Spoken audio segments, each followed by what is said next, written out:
Last class में students मैंने आपके साथ बात की थी चैप्टर डिडक्शन को लेकर। हम ऑलरेडी इस चैप्टर में कुछ मेजर सेक्शन कर चुके हैं। मेजर का मतलब एक ही मेजर सेक्शन होता है वैसे इस चैप्टर में, वो हम कर चुके हैं।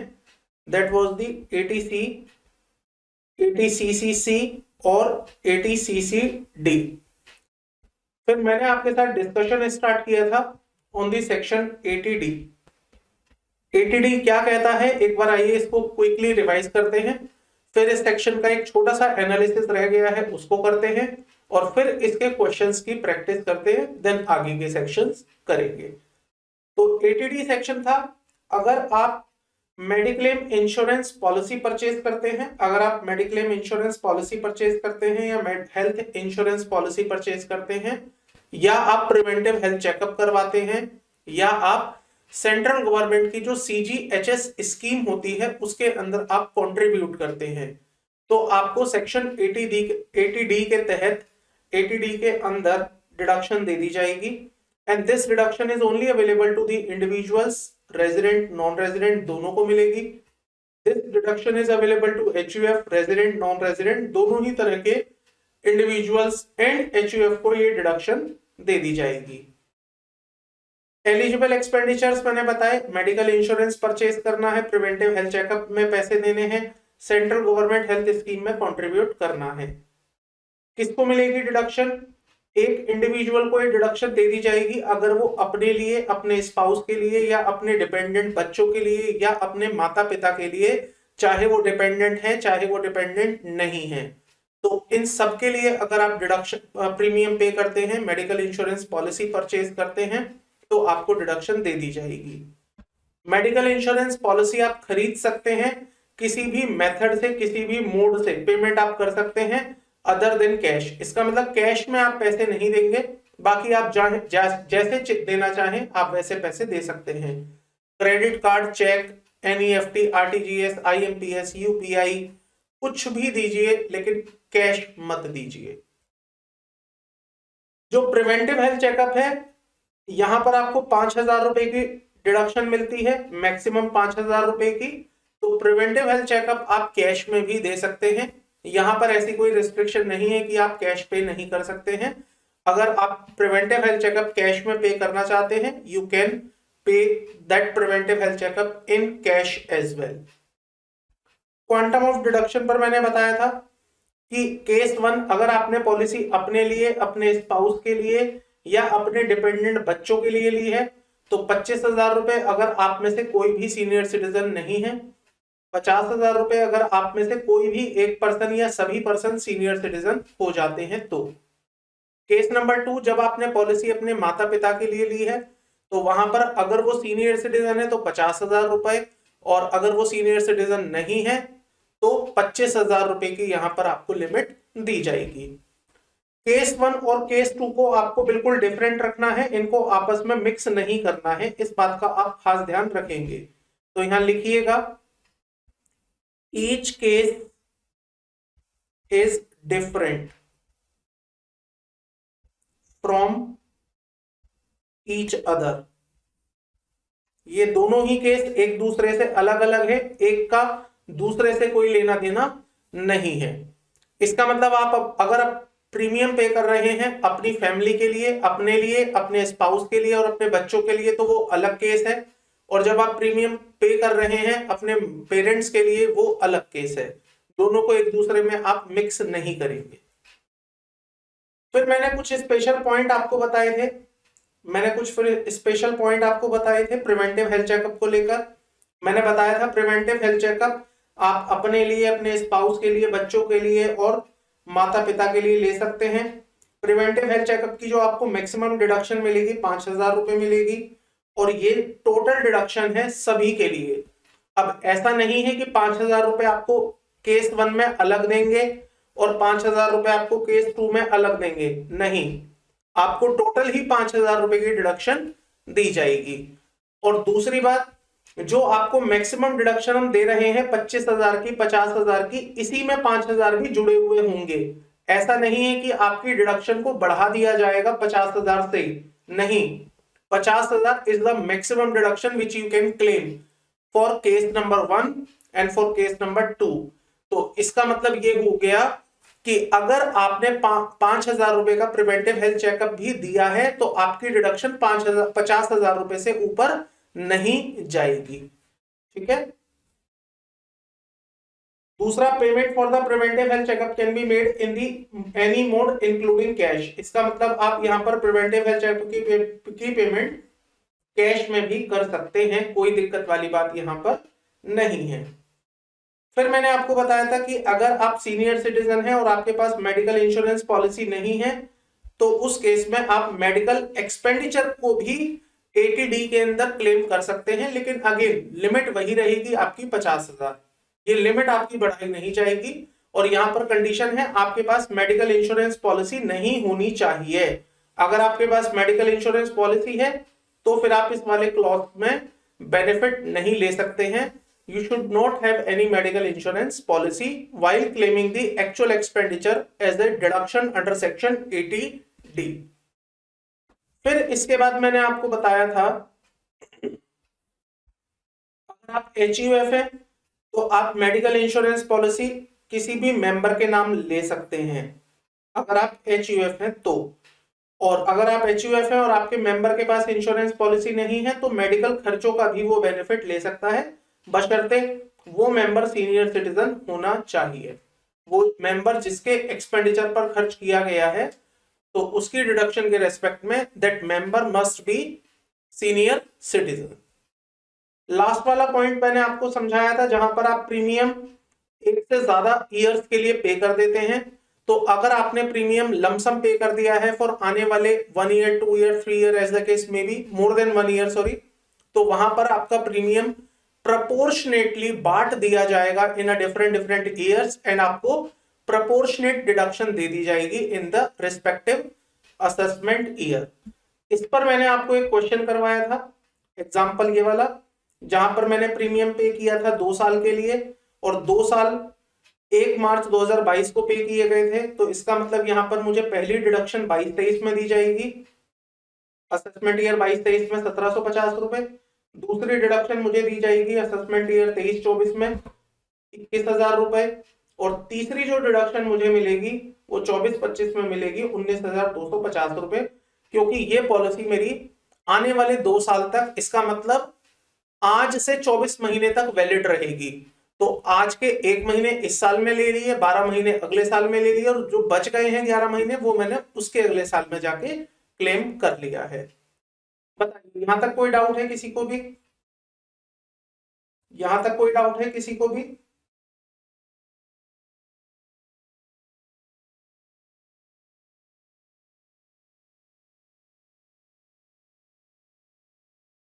जल्दी से बोलिएगा।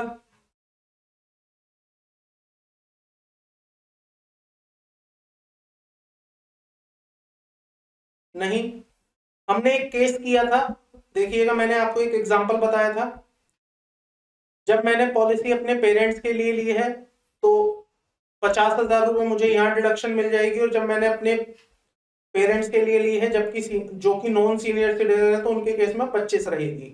फिर मैंने आपको एक केस करवाया था जहां पर मैंने अपने पेरेंट्स के लिए पॉलिसी ली थी जो सीनियर सिटीजन थे तो 50,000 की लिमिट थी, और मैंने अपने अपने अपने स्पाउस और अपने बच्चों के लिए ली थी जो कि 60 साल से अंडर थे तो 25,000 लिमिट हो गई थी। यहां मैंने आपको बताया था कि टोटल डिडक्शन आपको 50 मिलेगी। इसको ठीक कर लीजिएगा, यहां पर एक चेंज है बस, ये जो डिडक्शन है आपकी 50 नहीं 75 हो जाएगी। एक्चुअली लास्ट क्लास में मैंने इसको गलत इंटरप्रेट किया, यहां पर मुझे लगा कि ये भी पेरेंट की है जबकि ये स्पाउस की थी। तो क्योंकि ये स्पाउस की है ये हमारे केस नंबर 2 में कवर होगा और ये केस नंबर 1 में कवर होगा। और मैंने आपको बोला केस नंबर 1 और केस नंबर 2 दोनों से एक दूसरे से अलग हैं, एक दूसरे का इनका कोई आपस में रिलेशन नहीं है। तो केस नंबर 1 की डिडक्शन आपको मिल जाएगी 25,000 रुपए क्योंकि कोई भी सीनियर सिटीजन नहीं है, और केस नंबर 2 की भी डिडक्शन आपको मिल जाएगी 50,000 रुपए क्योंकि इसमें सीनियर सिटीजन है। तो इस तरह से जो आपको टोटल डिडक्शन दी जाएगी वो 75,000 रुपए दी जाएगी। इसको आप ठीक कर लीजिएगा, इसको आप ठीक कर लीजिएगा अपने उस नोटिंग में जो आपने नोटिंग की होगी लास्ट क्लास में। ये वाला एक एग्जांपल था, इसको प्लीज ठीक कर लीजिएगा। तो 75,000 रुपए आपको एज ए डिडक्शन अलाउ कर दिए जाएंगे। अब आप मुझे बताएंगे एक और केस इसी से रिलेटेड है।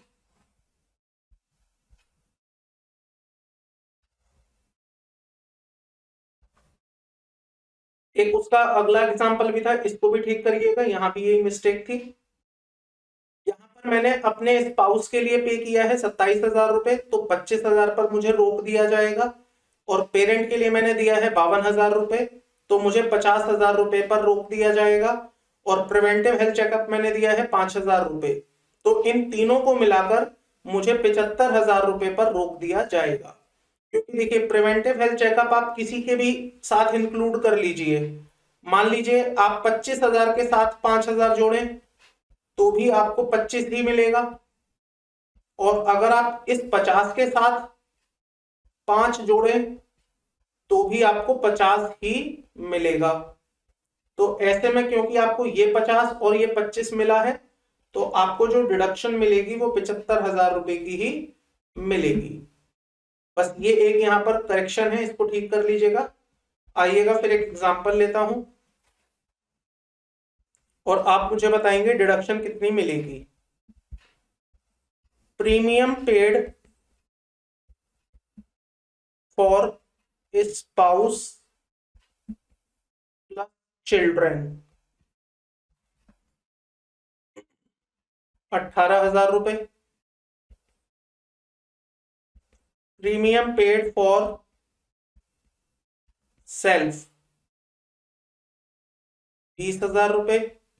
एज लिख देता हूं साथ के साथ में 47 ईयर, 30 ईयर, मैक्सिमम 30, ये एज है, ठीक है। Premium paid for parent, age है 62 year and the premium amount is 47,000।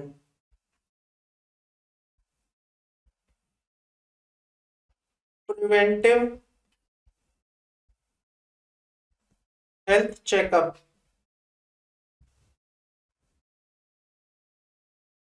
For parents ₹2,000।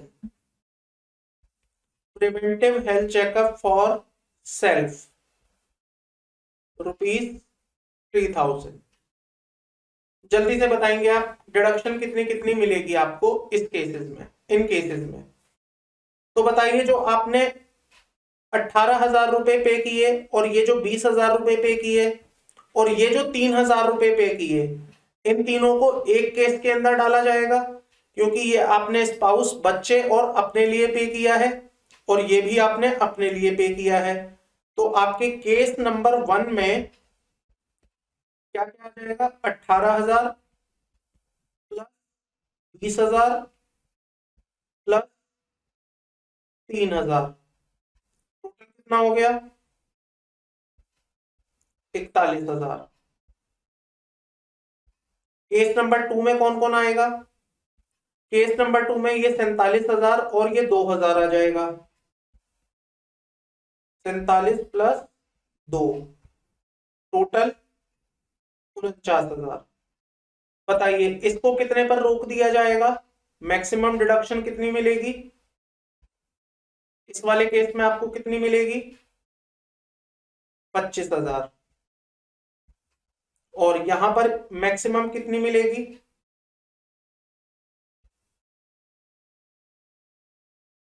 49,000। क्या हम ऐसा नहीं कर सकते सर, जो हमारे यहां पर बेकार जा रहे हैं पैसे, हम उसे यहां पर एडजस्ट कर लें 1,000 रुपए। क्या हम ऐसा नहीं कर सकते कि जो हमारे यहाँ पर 1,000 रुपए बेकार जा रहे हैं, सॉरी फालतू जा रहे हैं, जो भी अमाउंट है उसे हम यहाँ पर यूटिलाइज कर लें, नहीं कर सकते क्योंकि मैंने आपको बोला केस 1 का केस 2 से कोई रिलेशन नहीं है, ये आपस में एडजस्ट नहीं किए जाएंगे। तो आपको जो डिडक्शन मिलेगी वो कितनी मिल जाएगी, 74,000। अब मैं आपसे एक सवाल पूछूं, क्या किसी को डाउट है यहां तक? किसी को भी कोई डाउट है यहां तक? प्लीज बताइएगा, फिर मैं सवाल पूछूंगा।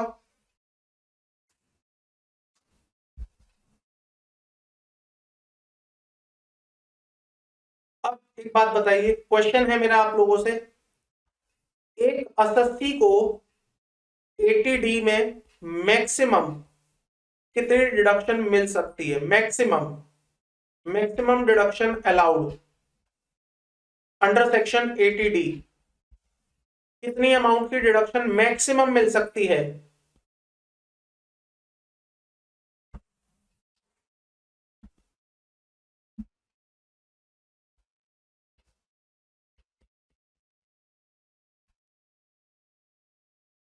चंचल ने आंसर किया है 1 लाख रुपए।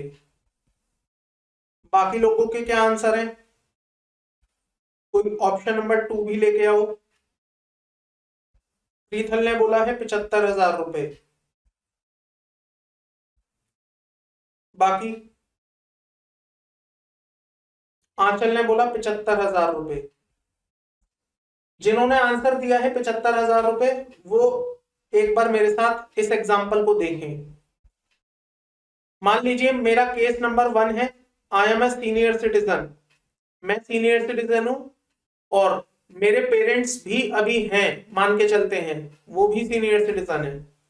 मैं सीनियर सिटीजन हूं, मुझे मिल जाएगी 50 की डिडक्शन, और मैं अपने पेरेंट्स के लिए अगर प्रीमियम पे कर दूं, केस नंबर 2, वो भी सीनियर सिटीजन है, तो वहां भी मुझे मिल जाएगी 50 की डिडक्शन। बताइए मेरी टोटल डिडक्शन मैक्सिमम कितनी हो गई? 1 लाख। तो फिर आप कैसे कह रहे हैं 75,000?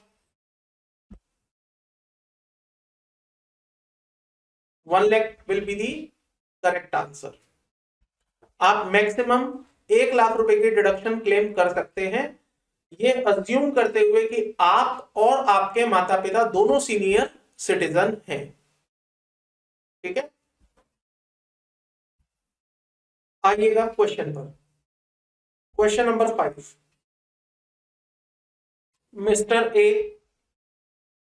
जिनकी एज है 40 ईयर, लिख लीजिएगा यहां पर, मिस्टर ए जिनकी एज है 40 साल, paid medical insurance premium of ₹20,000। तो इनकी एज है 40 साल, इन्होंने इंश्योरेंस प्रीमियम पे किया 20,000 रुपए का। During the previous year 21-22 to insure his health, अपने आप को इंश्योर करवाया, as well as the health of his spouse, अपने आप को और अपने स्पाउस को इंश्योर करवाया 20,000 रुपए का प्रीमियम देते हुए।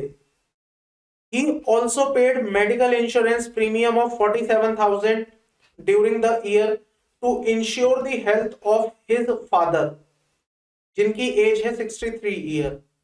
तो उसने अपने फादर को भी इंश्योर करवाया, जिनकी एज है 63 साल, प्रीमियम पे किया 47,000 रुपए।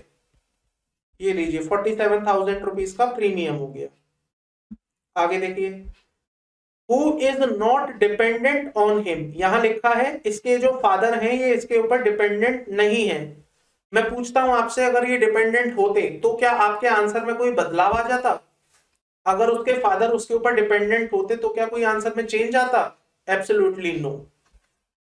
आगे देखिए, he contributed 3600 to the central government health scheme during the year, उसने 3600 रुपए CGHS स्कीम में भी कंट्रीब्यूट किए।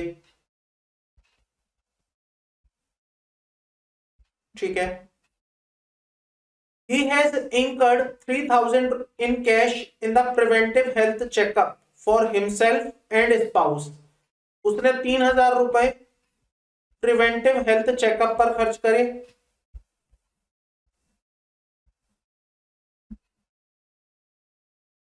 अपने लिए, हिमसेल्फ प्लस स्पाउस के लिए, एंड 4,000 रुपए उसने चेक से दिया preventive health checkup for his father.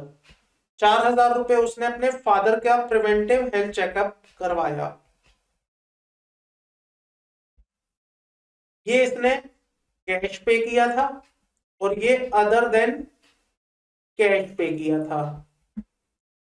बताइए प्रिवेंटिव हेल्थ चेकअप पे कैश में देना या बिना कैश के देना कोई इंपॉर्टेंट है? नहीं। Compute the deduction allowable under section 80D। आपको बताना है कितनी डिडक्शन दी जाएगी। तो यहां पर देखिए दोनों ही केसेस आते हैं। अब आपकी फैमिली के लिए भी है और आपके पेरेंट्स के लिए भी है, तो दोनों केसेस को अलग अलग सॉल्व करना है। आइए यहां पर लिखिए कॉम्प्यूटेशन ऑफ या calculation of total deduction allowable under section 80D।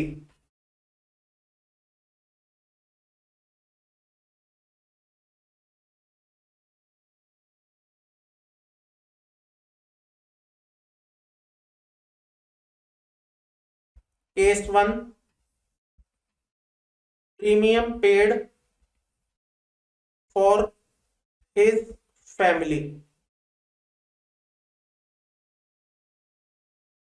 सबसे पहला एलिमेंट आपने क्या किया था, 20,000 रुपए आपने दिए थे अपने इंश्योरेंस के लिए। Premium paid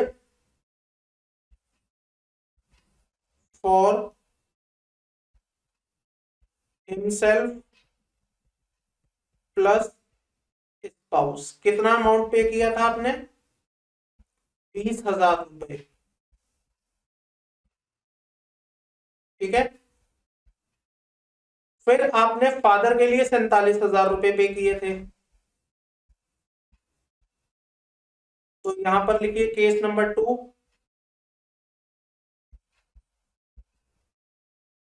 premium paid for parents.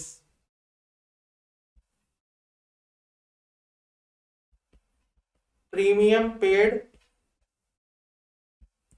For his father. आपने फादर के लिए कितना प्रीमियम पे किया था? 47,000 रुपीज।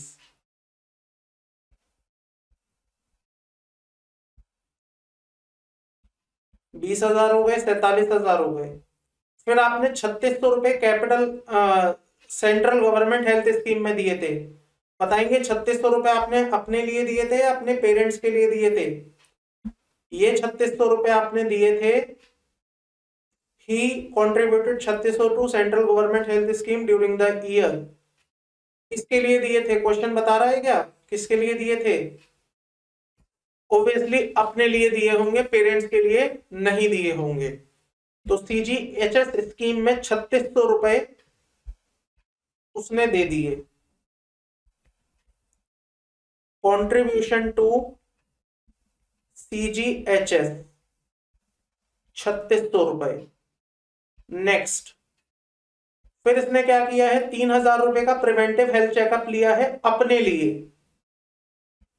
ये भी हमारा केस 1 में ही आ जाएगा।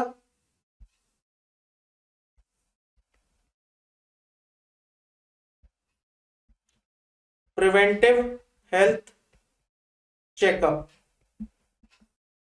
3,000 रुपए। 3,000 ही था, यस। फिर उसने 4,000 रुपए प्रिवेंटिव हेल्थ चेकअप अपने फादर का पे किया है।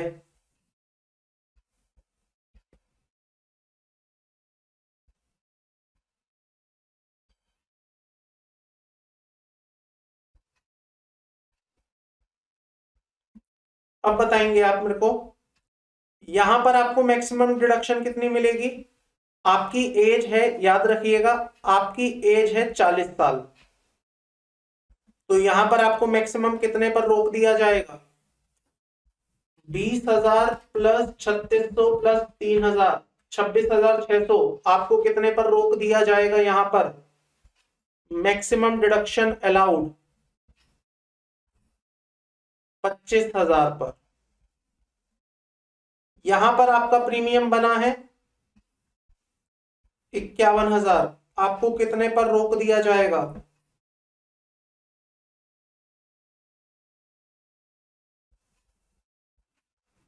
50,000। तो आपकी डिडक्शन कितनी हो जाएगी? 75,000।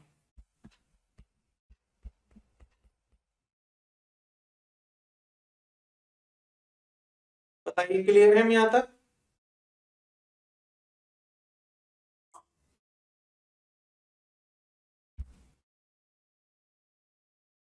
कोई डाउट है यहां तक किसी को?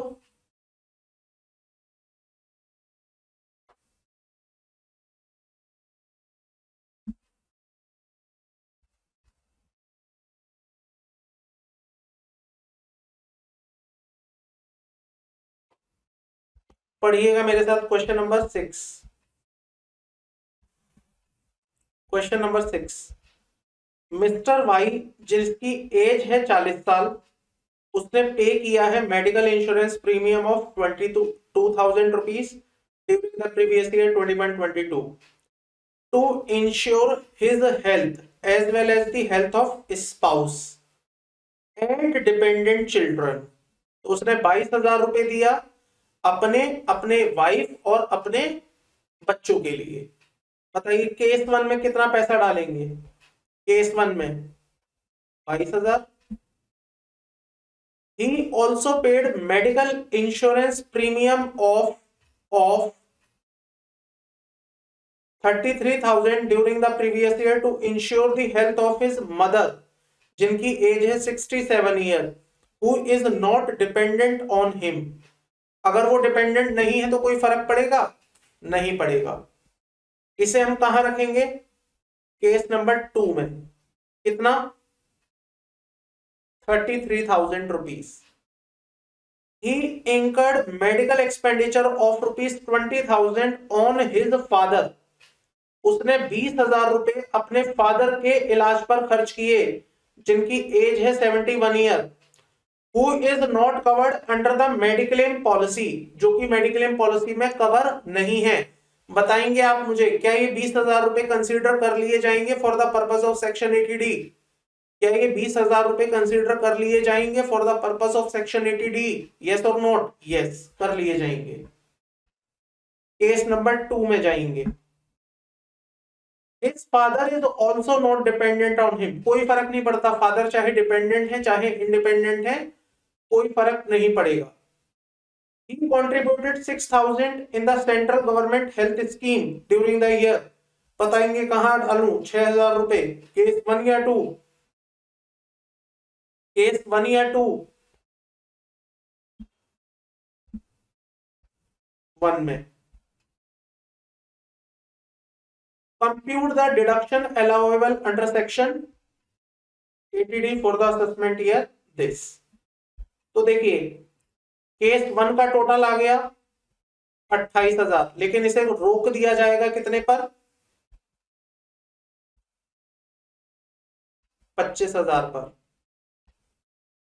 केस 2 का टोटल आएगा 53,000, लेकिन इसे रोक दिया जाएगा कितने पर? 50 पर। और आपको डिडक्शन दे दी जाएगी 50 प्लस 25, 75,000 रुपए की।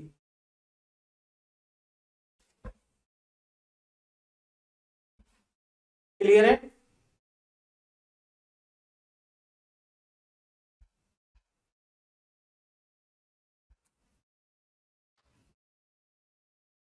बताइए, कोई डाउट है यहां तक किसी को भी?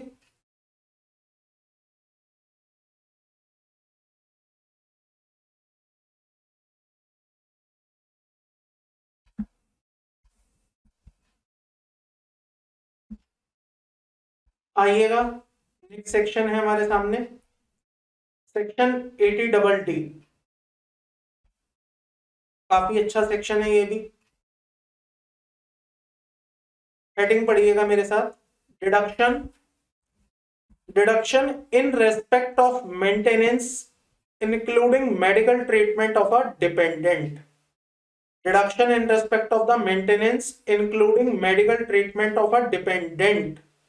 हेडिंग एक बार फिर से देखिए, डिडक्शन दे रहे हैं आपको किस बात की? इन रेस्पेक्ट ऑफ मेंटेनेंस, आप किसी को मेंटेन करते हैं, including medical treatment of a dependent, आपके पास कोई डिपेंडेंट पर्सन है, आपके पास कोई डिपेंडेंट पर्सन है, आप उसका मेडिकल ट्रीटमेंट करवाते हैं या उसको मेंटेन करते हैं, मेंटेन करने का मतलब उसकी देखभाल करते हैं, तो उसके रेस्पेक्ट में हम आपको डिडक्शन दे रहे हैं। किसको दे रहे हैं डिडक्शन? जो जो जिसका ट्रीटमेंट हो रहा है उसको दे रहे हैं, या जो ट्रीटमेंट करवा रहा है उसको दे रहे हैं? हम डिडक्शन दे रहे हैं जो ट्रीटमेंट करवा रहा है उसको, ठीक है। So the person who is maintaining, the person who is maintaining, हम उसको डिडक्शन दे रहे हैं, ना कि उस पर्सन को जिसको मेंटेन किया जा रहा है, उसको डिडक्शन नहीं है, डिडक्शन है उस पर्सन को जो मेंटेन कर रहा है।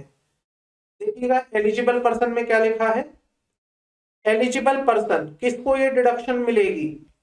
सो this deduction is available to following person, a resident individual, resident and non resident दोनों।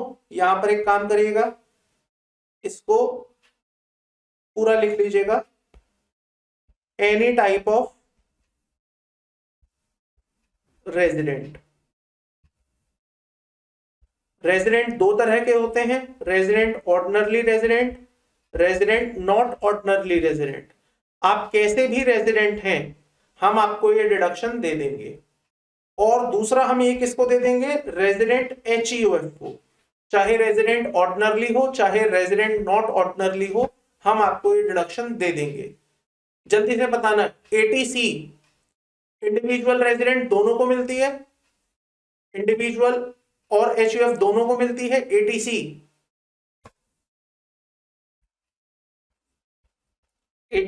इंडिविजुअल प्लस HUF दोनों को मिलती है, हाँ या ना? यस मिलती है। लेकिन यहां पर इंडिविजुअल और HUF कैसे वाले, रेजिडेंट या नॉन रेजिडेंट या दोनों?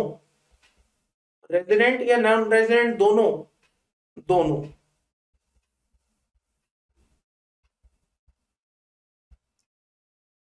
ATCCC ओनली इंडिविजुअल, किस तरह के individual, resident non resident. ATCCD only individual, किस तरह के, ओनली, चाहे रेजिडेंट हो चाहे नॉन रेजिडेंट हो। फिर हमने पढ़ा ATD, ये किसे मिलती है, ओनली इंडिविजुअल और HUF, चाहे रेजिडेंट है चाहे नॉन रेजिडेंट है। फिर आया ATDD, ओनली इंडिविजुअल HUF लेकिन ओनली रेजिडेंट। क्लियर है? ये आपको याद रखने पड़ेंगे कि कहां पर रेजिडेंट है और कहां पर केवल इंडिविजुअल HUF है, चाहे वो रेजिडेंट या नॉन रेजिडेंट कुछ भी हो। तो ये आपको हर सेक्शन वाइज याद रखने पड़ेंगे। बाकी मैं कोशिश करूंगा बार बार आपको ये चीजें रिवाइज करवाता रहूं, जिससे कि आपको याद होती रहे। आइएगा, so eligible person is, deduction is available to the following person. Deduction आपको मिलेगी अगर आप रेजिडेंट इंडिविजुअल हैं, चाहे आप किसी भी तरह के रेजिडेंट हैं, अगर आप रेजिडेंट HUF है चाहे आप किसी भी तरह के रेजिडेंट HUF हैं। डिडक्शन क्यों मिल रही है आपको, एलिजिबल एक्सपेंडिचर देखिएगा, deduction is allowed if the assessee, हम आपको डिडक्शन दे देंगे अगर असेसी क्या करता है, has incurred any expenditure for the medical treatment, अगर असेसी कोई खर्चा करता है मेडिकल ट्रीटमेंट का, ट्रेनिंग का, रिहेबिलिटेशन का, etcetera of a dependent disabled person. Underline करिएगा, डिपेंडेंट डिसेबल्ड पर्सन। अगर आप कोई खर्चा करते हैं, अगर असेसी कोई खर्चा करता है, किसका, डिपेंडेंट डिसेबल्ड पर्सन का। असस्सी के घर में कोई व्यक्ति है जो डिसेबल्ड है और असस्सी उस डिसेबल्ड पर्सन के ऊपर खर्चा करता है। किस चीज के लिए खर्चा करता है? उसका मेडिकल ट्रीटमेंट करवाता है, उसकी ट्रेनिंग करवाता है, या उसका रिहेबिलिटेशन करवाता है। किसका? उस डिसेबल्ड पर्सन का जो उस व्यक्ति के पास है, जिसको वो मेंटेन कर रहा है। तो सरकार ये कहती है अगर आप उसके लिए कोई खर्चा करते हैं, अगर आप उसके लिए कोई खर्चा करते हैं तो हम आपको डिडक्शन दे देंगे। कौन से सेक्शन में? 80D में। दूसरा, अगर ये पर्सन डिपॉजिट करवाता है एनी अमाउंट विद LIC और any other insurer for the benefit of such dependent disabled person. आपने उसका इलाज नहीं करवाया, आपने LIC में उसकी एक पॉलिसी बनवा दी और उस पॉलिसी में अगर आप कोई पैसा कंट्रीब्यूट करते हैं, डिपॉजिट करते हैं उस व्यक्ति के लिए जो कि डिपेंडेंट डिसेबल्ड पर्सन है, तो सरकार कह रही है हम आपको 80D में आपको डिडक्शन दे देंगे। क्या करने पर? कोई पैसा जो आपने खर्च किया है उस डिसेबल्ड पर्सन के मेडिकल ट्रीटमेंट पर, उसकी ट्रेनिंग पर या रिहेबिलिटेशन पर, या आपने कोई पैसा जमा कराया है LIC में उसकी किसी पॉलिसी के तहत, तो उस केस में हम आपको 80D में डिडक्शन दे देंगे। उस केस में हम आपको 80D के सेक्शन में जो पर्सन पैसे खर्च करेगा, जो पर्सन पैसे जमा कराएगा, जो पर्सन उसका इलाज करवाएगा, हम उसको डिडक्शन दे देंगे। डिपेंडेंट पर्सन में कौन कौन आ सकते हैं? कौन लोग हो सकते हैं डिपेंडेंट? अगर आप इंडिविजुअल की बात करेंगे तो स्पाउस, बच्चे, parent, brother, sister of the individual who are dependent on him, तो ये लोग आपके डिपेंडेंट की कैटेगरी में आ सकते हैं। आप, आपके स्पाउस, आपके बच्चे, आपके पेरेंट्स, आपके भाई, आपकी बहन, ये सब आपके डिपेंडेंट की कैटेगरी में आ सकते हैं अगर वो आपके ऊपर डिपेंडेंट है तो। अगर वो आपके ऊपर डिपेंडेंट है तो इस बात को ध्यान रखिएगा। मान लीजिए असस्सी का भाई है और असस्सी का भाई डिसेबल्ड है, लेकिन वो फिर भी अपना काम करता है और वो इस पर डिपेंड नहीं है, तो वो भले ही उसका भाई है, वो इस डेफिनेशन में कवर नहीं होगा क्योंकि उसका भाई अब उसके ऊपर डिपेंड नहीं है। उसका भाई यहां कवर हो सकता था अगर वो उसके ऊपर डिपेंड होता तो। क्लियर? अगर HUF की बात करें तो any member of the HUF dependent on such HUF, कोई भी ऐसा मेंबर जो उस HUF के ऊपर डिपेंडेंट है वो इस डेफिनेशन में डिपेंडेंट पर्सन की लिस्ट में आ जाएगा। और उसके रेस्पेक्ट में अगर आपने कोई पैसे खर्च करे हैं मेडिकल ट्रीटमेंट पर, ट्रेनिंग पर, रिहेबिलिटेशन पर या LIC में डिपॉजिट कराए हैं आपने पैसे, तो हम आपको सेक्शन 80D के अंदर डिडक्शन दे देंगे। कितनी डिडक्शन मिलेगी? Quantum of deduction allowed shall be 75,000 irrespective of the expenditure incurred by the assessee। Deduction आपको दे दी जाएगी 75,000 रुपए की। डिडक्शन आपको दे दी जाएगी 75,000 रुपए की irrespective of the amount expenditure। आपने कितना भी पैसा खर्च किया हो, हम आपको 75,000 रुपए की ही डिडक्शन देंगे। लेकिन अगर डिसेबल्ड पर्सन सफर कर रहा है सीवियर डिसेबिलिटी से, ये बात मैंने आपको पहले भी बताई हुई है एक बार। डिसेबिलिटी दो तरह की होती है, एक होती है नॉर्मल डिसेबिलिटी और एक होती है सीवियर डिसेबिलिटी। सीवियर डिसेबिलिटी का मतलब होता है मोर देन 80%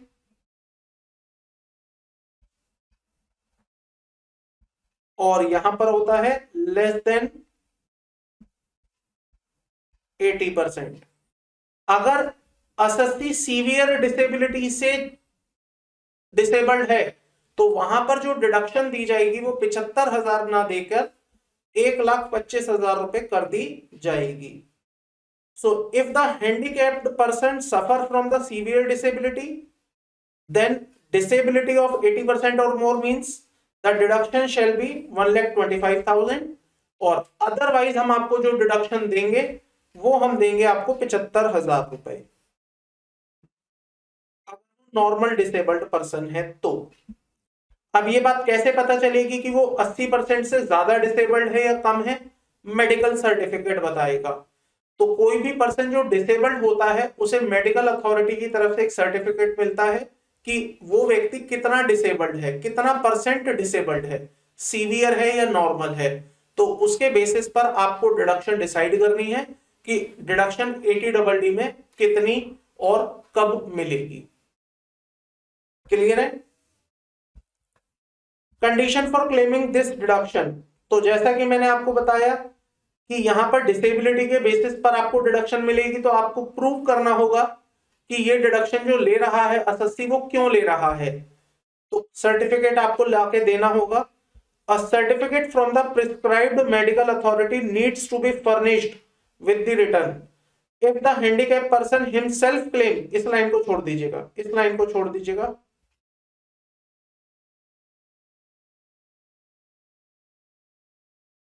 ये अभी मत पढ़िएगा।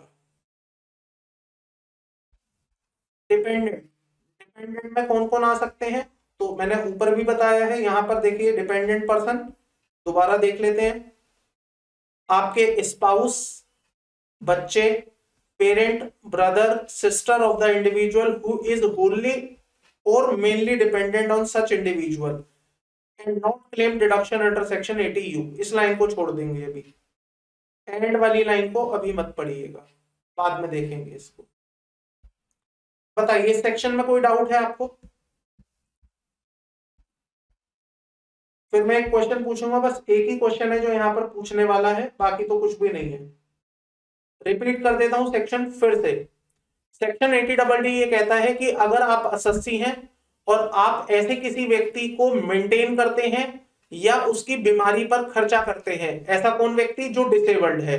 तो अगर आपने उसे मेंटेन किया है या उसका मेडिकल ट्रीटमेंट करवाया है, रिहेबिलिटेशन करवाया है या उसे ट्रेनिंग दिलवाई है और वहां पर आपने कोई खर्चा किया है, तो हम आपको उस व्यक्ति को जो मेंटेन कर रहा है उसको हम डिडक्शन दे देंगे 75,000 और 1,25,000 as the case may B. 75,000 और 1,25,000 as the case may B हम आपको डिडक्शन दे देंगे। 75,000 की डिडक्शन हम देंगे अगर डिसेबल्ड पर्सन नॉर्मल डिसेबल्ड है, 1,25 की हम आपको डिडक्शन दे देंगे अगर डिसेबल्ड पर्सन सीवियर डिसेबल्ड है। तो ये दो डिडक्शन आपको मिल जाएंगी, या तो 75 या 1,25। क्या करने पर? ट्रीटमेंट कराने पर, ट्रेनिंग कराने पर, रिहेबिलिटेशन कराने पर या एलआईसी में पैसे जमा कराने पर। तो इनमें से आप कोई भी काम कर देंगे हम आपको डिडक्शन दे देंगे। किन किन व्यक्तियों के लिए आप ये डिडक्शन ले सकते हैं? स्पाउस के लिए, पेरेंट्स के लिए, बच्चों के लिए, भाई के लिए, बहन के लिए, इनके लिए आप ये डिडक्शन क्लेम कर सकते हैं। इसके अलावा आप और किसी के लिए डिडक्शन क्लेम नहीं कर सकते हैं। क्लियर है? सर्टिफिकेट आपको देना पड़ेगा जब भी आप ये डिडक्शन क्लेम करेंगे। तो इनकम टैक्स डिपार्टमेंट आपसे पूछेगा कि भाई साहब आप ये डिडक्शन क्लेम कर रहे हैं, हमें सर्टिफिकेट दीजिए कि किसके लिए आप ये डिडक्शन क्लेम कर रहे हैं, एक्चुअली में क्या वो डिसेबल्ड है भी या नहीं। तो ये आपको सर्टिफिकेट वहां पर देना पड़ेगा। बताइए कोई डाउट है इस सेक्शन में किसी को भी?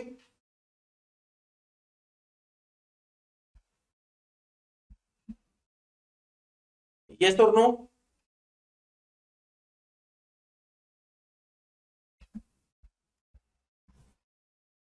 नहीं। आइए फिर मेरा एग्जांपल है, इससे पता चलेगा कि आप इस सेक्शन को कितना समझे हैं। Ram paid ₹72,000 for medical treatment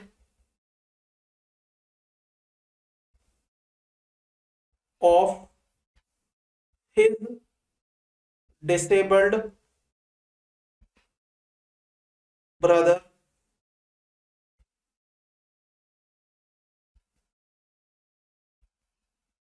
dependent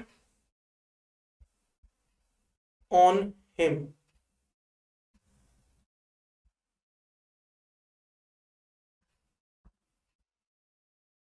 Ram ने 72,000 रुपए पे करे हैं मेडिकल ट्रीटमेंट पर अपने ब्रदर के, डिसेबल्ड ब्रदर के, brother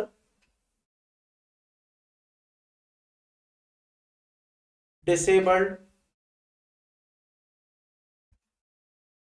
with severe disability. Brother severe disability में कवर होता है। How much deduction he can claim?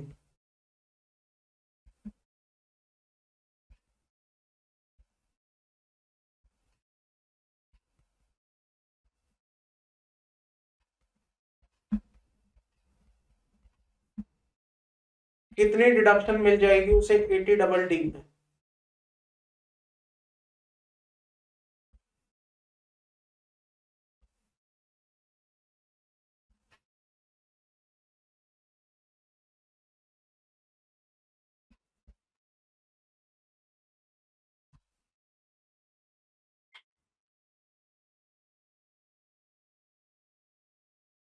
आंचल कितनी डिडक्शन मिलेगी? प्रीथल कितनी डिडक्शन मिलेगी बताइए?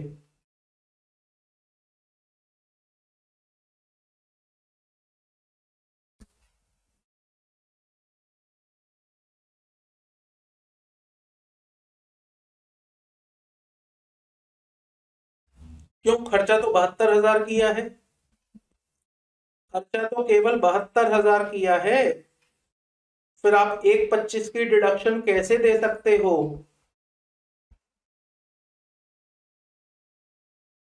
खर्चा तो केवल 72,000 है, आप खर्चे से ज्यादा डिडक्शन दे सकते हो क्या? जवाब दो। आपने जब खर्चा ही 72,000 का किया है, how can you claim the deduction of 1,25,000? Because sir section में कहीं पर भी ये नहीं लिखा था एक्चुअल एक्सपेंडिचर और 125 विच एवर इज लोअर, ऐसा नहीं लिखा था। सेक्शन में चिल्ला चिल्ला कर ये लिखा था irrespective of expenditure incurred by the assessee. Actual को हमें इग्नोर करना है, एक्चुअल को हमें इग्नोर करना है, ठीक है?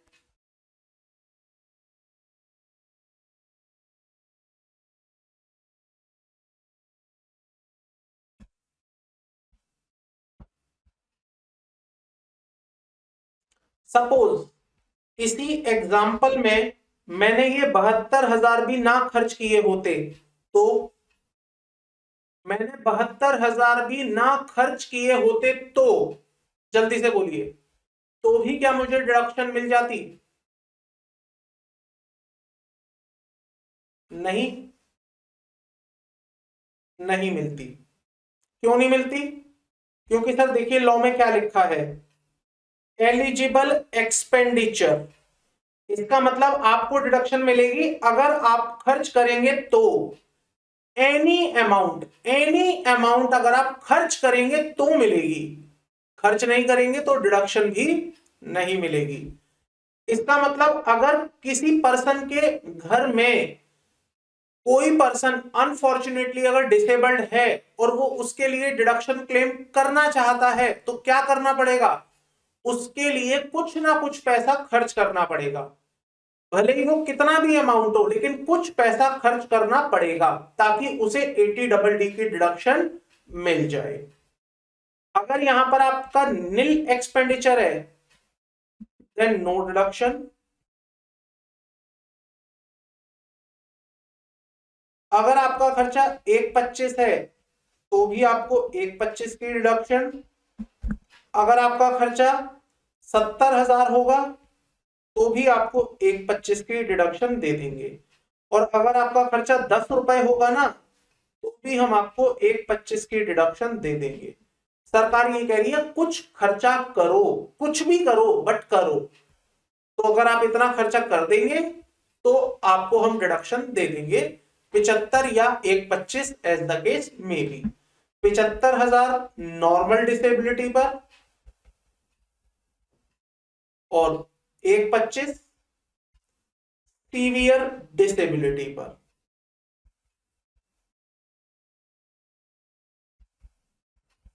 क्लियर है यहां तक? कोई डाउट है किसी को भी?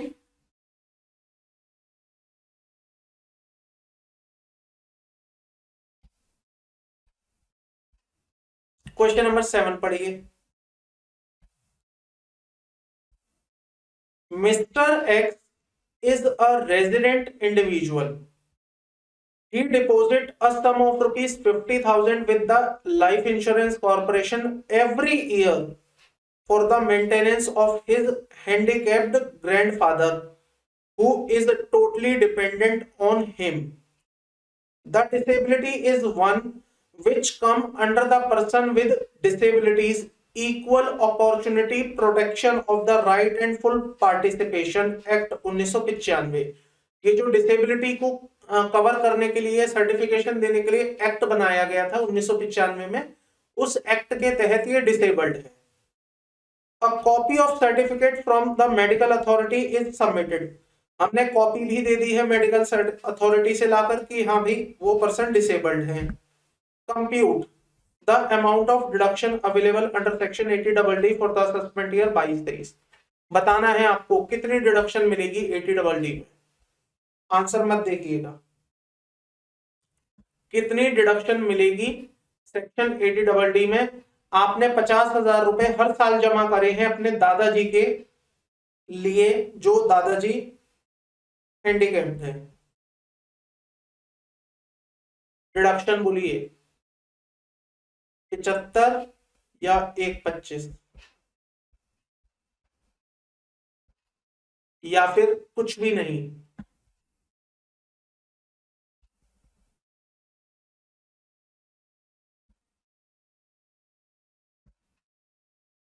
पिचहत्तर या 125 या कुछ भी नहीं।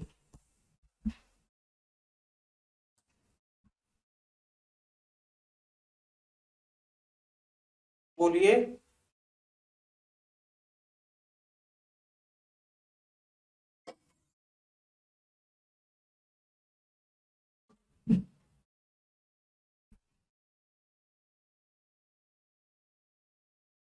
क्या हो गया, कहां गए सब?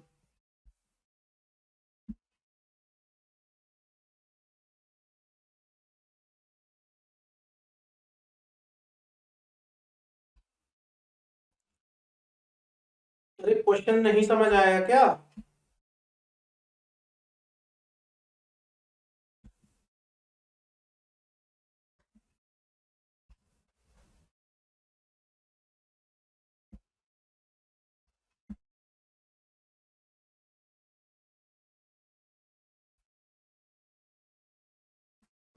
आंसर का आंसर आया, बताओ इतने देर बाद क्या हो क्या गया है तुम लोगों को? नील। क्यों आंचल? नील डिडक्शन क्यों मिलेगी? Y nil?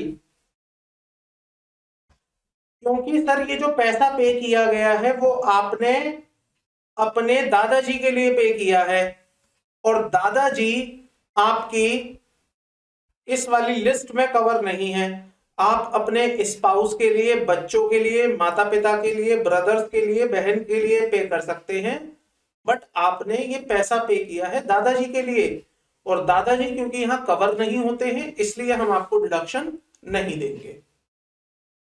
Since the amount deposited for by Mr. X was his for his grandfather, he will not be allowed under deduction 80DD.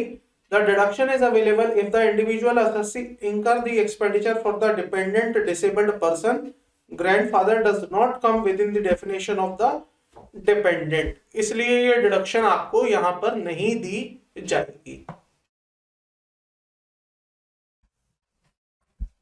बताइए, चले आगे।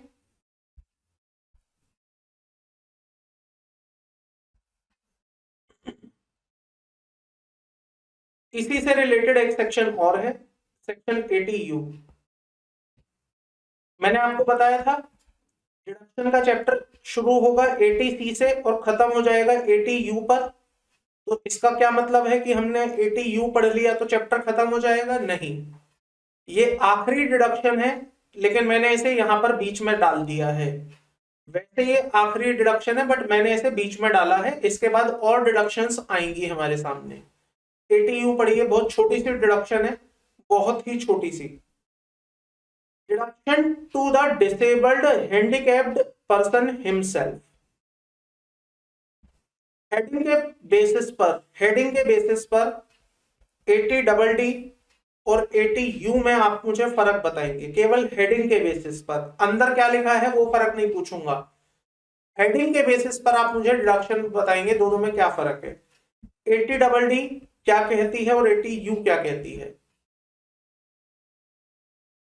80DD में डिडक्शन किसे मिलती है? जो हैंडीकैप्ड है उसे मिलती है, या जो उस हैंडीकैप्ड को मेंटेन कर रहा है उसे मिलती है।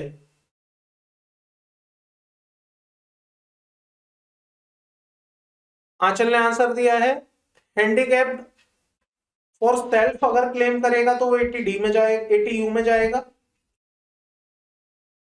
अससी चंचल का आंसर है 80DD दूसरों के लिए है। प्रीतल ने बोला अससी कैन क्लेम हेयर। आंचल ने फिर बोला मेंटेनेंस करने वाले को मिलेगी, और प्रीतल ने बोला मेंटेन, बिल्कुल सही। 80DD उसको मिलेगी हु मेंटेन, और 80U मिलेगी सेल्फ हु डिसेबल्ड। मतलब असस्ती अगर डिसेबल्ड है और वो खुद डिडक्शन क्लेम करना चाहता है तो वो डिडक्शन क्लेम करेगा अंडर सेक्शन 80U में। और असस्ती अगर डिसेबल्ड है और वो खुद 80U में डिडक्शन क्लेम नहीं करना चाहता है, ना वो कर सकता है, तो वो डिडक्शन क्लेम करेगा वो व्यक्ति जो उसे मेंटेन कर रहा होगा, जो उसका मेडिकल ट्रीटमेंट करवा रहा होगा, जो उसके लिए ट्रेनिंग करवा रहा होगा, LIC में पैसे जमा कर रहा होगा, वो वहां पर उसके लिए डिडक्शन क्लेम करेगा। तो ये डिडक्शन मिलती है दूसरे व्यक्ति को, अदर पर्सन को, और ये डिडक्शन मिलती है सेल्फ को, जो डिसेबल्ड है उसको खुद को ये डिडक्शन मिलती है। पढ़िए, एलिजिबल पर्सन किसको मिलेगी ये deduction? Deduction is available to the following person, और रेजिडेंट इंडिविजुअल, चाहे आप ROR हैं चाहे आप RNOR हैं, and suffering from the disability at any time during the previous year. अगर असस्ती ROR या RNOR है और वो डिसेबल्ड है, suffering from disability during the previous year, तो उसे हम ये डिडक्शन दे देंगे। ध्यान रखिए HUF यहां पर नहीं है, इसका मतलब HUF को ये डिडक्शन नहीं दी जाएगी। This deduction is only available to the individual resident, चाहे ROR चाहे RNOR। डिडक्शन कितनी मिलेगी? सेम 75,000 रुपए इररेस्पेक्टिव ऑफ द एक्सपेंडिचर, और 1,25,000 रुपए इररेस्पेक्टिव ऑफ द एक्सपेंडिचर अगर आपका डिसेबिलिटी 80% से ऊपर का हो जाता है तो। कंडीशन क्या है? सेम, आपको एक सर्टिफिकेट लाना होगा जो प्रिस्क्राइब करेगा मेडिकल अथॉरिटी द्वारा कि डिसेबिलिटी कितने परसेंट की है। तो ये सर्टिफिकेट आप जब देंगे तो आपको डिडक्शन मिल जाएगी। बस एक छोटा सा एनालिसिस है इस सेक्शन का, फिर खत्म हो जाएगा ये सेक्शन। एक बात बताएंगे आप मुझे, यहां पर फादर है, यहां पर सन है, फादर और सन। सन डिसेबल्ड है,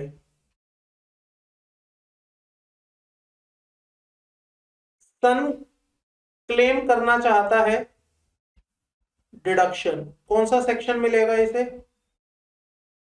सन क्लेम करना चाहता है डिडक्शन, कौन सा सेक्शन दोगे इसे?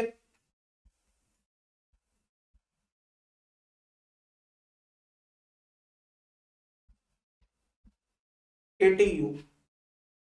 ये जो फादर है, father maintain his son, father अपने सन को मेंटेन करते हैं और डिपॉजिट कराया इन्होंने इन LIC ₹75,000 for his son. Father कौन से सेक्शन में डिडक्शन लेंगे? फादर क्लेम करना चाहते हैं डिडक्शन कौन से सेक्शन में?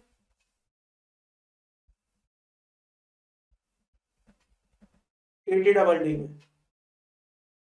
आदमी 1, डिडक्शन 2। आदमी 1 है, डिडक्शन 2 है, बोलिए मिल जाएगी? नहीं मिलेगी। क्लियर है पृथक? नहीं मिलेगी डिडक्शन। आइए वापस लॉ पर, जो मैंने आपको लाइन छुड़वाई थी वो पढ़िए।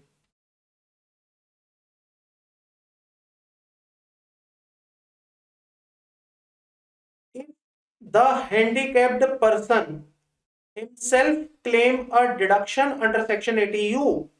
अगर कोई हैंडीकैप्ड पर्सन है जो खुद सेक्शन 80U में डिडक्शन क्लेम कर रहा है, then no deduction shall be allowed to the guardian HUF under section 80DD। तो जिस व्यक्ति के बारे में आप डिडक्शन मांग रहे हैं, अगर उसने ऑलरेडी वो डिडक्शन क्लेम कर ली है 80U में खुद अपने आप के लिए, तो आप अब उस व्यक्ति के लिए डिडक्शन 80DD में क्लेम नहीं कर सकते। सेम यही बात लिखी हुई है 80U में, देखिए क्या लिखा है। If the handicapped person himself claim the deduction under section 80U, then no deduction shall be allowed to the guardian under section 80DD। और उल्टा है, यहां पर उल्टा सिचुएशन भी है। अगर आपके गार्जियन ने, अगर एसएससी के गार्जियन ने 80DD में डिडक्शन क्लेम कर ली है, तो अब उस व्यक्ति को 80U में डिडक्शन नहीं मिलेगी। क्लियर है?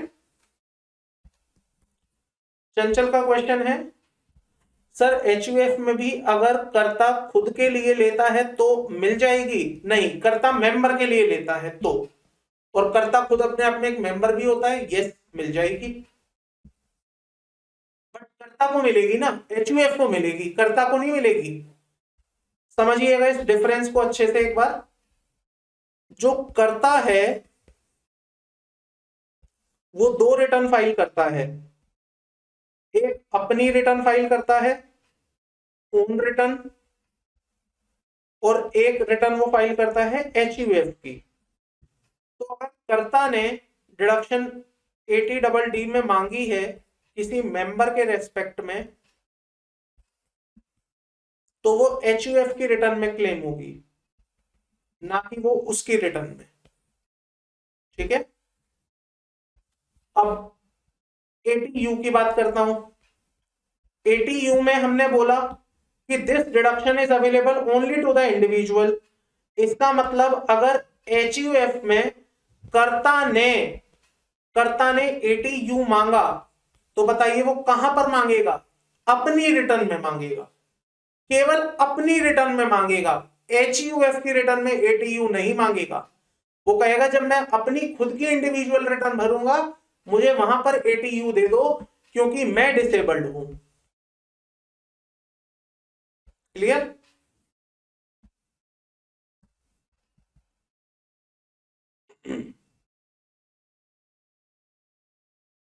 चलिएगा आगे।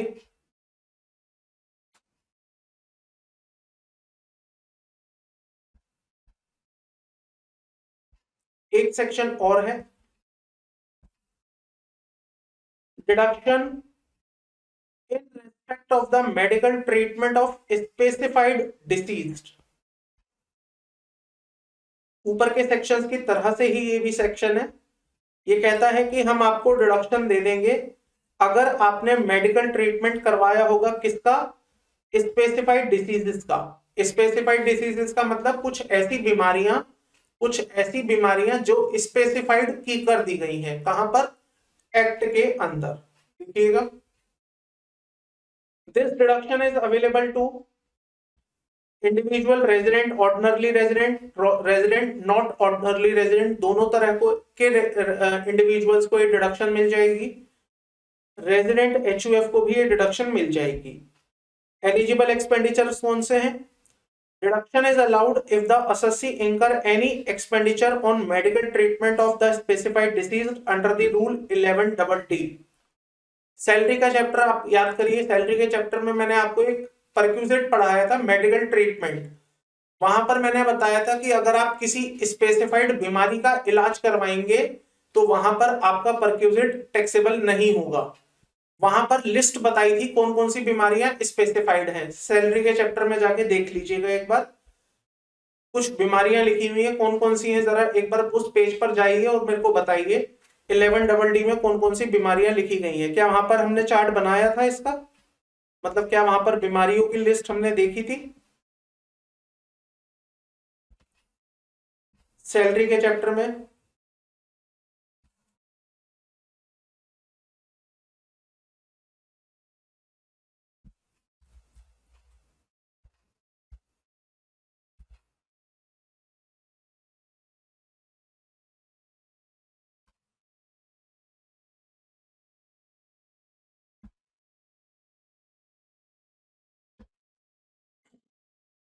नहीं, मैंने आपको बीमारियों का नाम नहीं बताया था। बड़ा अजीब अजीब सा नाम है, मेरे पास लिस्ट ओपन है, मैं बता देता हूं।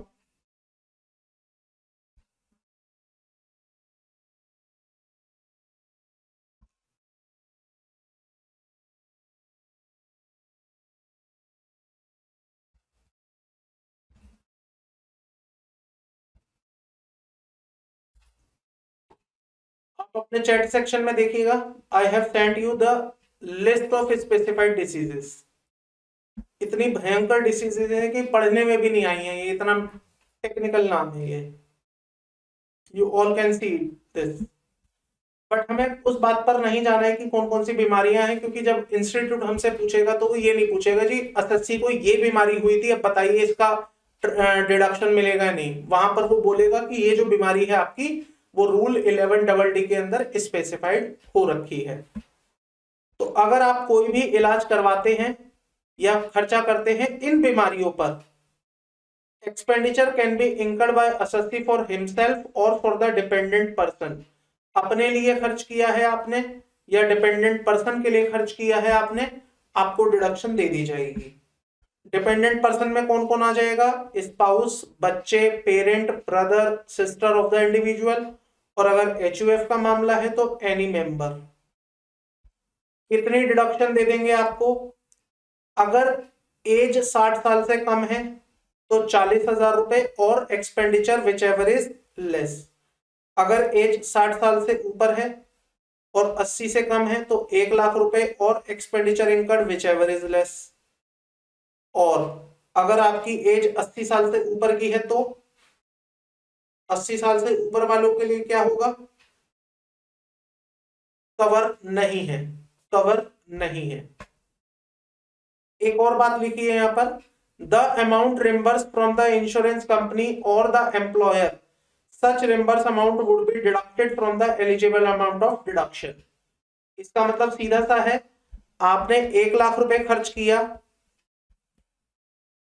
आपने डिडक्शन ले ली, इस 1 लाख रुपए को आपने इंश्योरेंस कंपनी से रिम्बर्स मांग लिया, आपने बोला जी मेरे खर्चे हो गए थे मुझे वापस दे दो। तो अगर आपको ये रिम्बर्समेंट मिल जाता है तो फिर आपको डिडक्शन नहीं मिलेगी। भाई अगर आप खर्चा करोगे तो ही तो डिडक्शन पा सकते हो। आपने खर्चा कहां किया? जब आपको इंश्योरेंस कंपनी ने रिम्बर्समेंट दे दी तो इसका मतलब अब आपके खर्चे नहीं है, तो जितनी रिम्बर्समेंट आपको मिल गई उतने से आपकी डिडक्शन कम कर दी जाएगी। आई मीन टू से, अगर इंश्योरेंस कंपनी आपको 70,000 रुपए दे देती है तो आपकी डिडक्शन भी 70,000 रुपए से कम कर दी जाएगी। अगर इंश्योरेंस कंपनी आपको 10,000 रुपए देती है तो 10,000 रुपए से आपकी डिडक्शन कम कर दी जाएगी। तो जितना पैसा आपको इंश्योरेंस कंपनी ने वापस दे दिया या आपके एम्प्लॉयर ने आपको वापस दे दिया, उतने अमाउंट से आपकी डिडक्शन कम कर देंगे। तो यहां पर लिखिएगा इस बात को इस तरह से, एज 60 ईयर और लेस,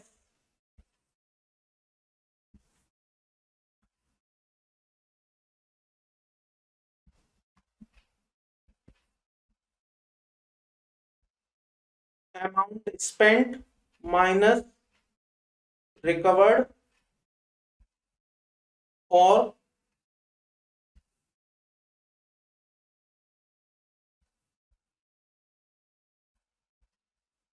₹40 विच average less.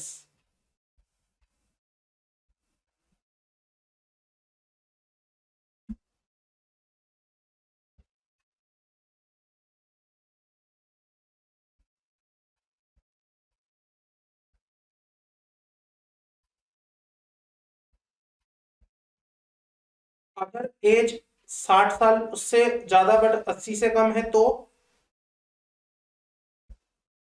Amount spent minus amount recovered और 1 लाख।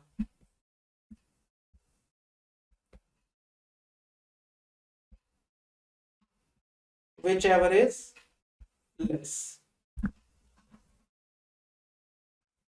बताइए क्लियर है? आप में से कोई पढ़ पाया है इन बीमारियों के नाम?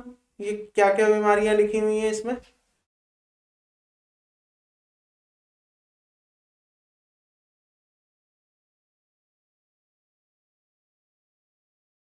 मुझे तो इसमें से एक भी समझ नहीं आई।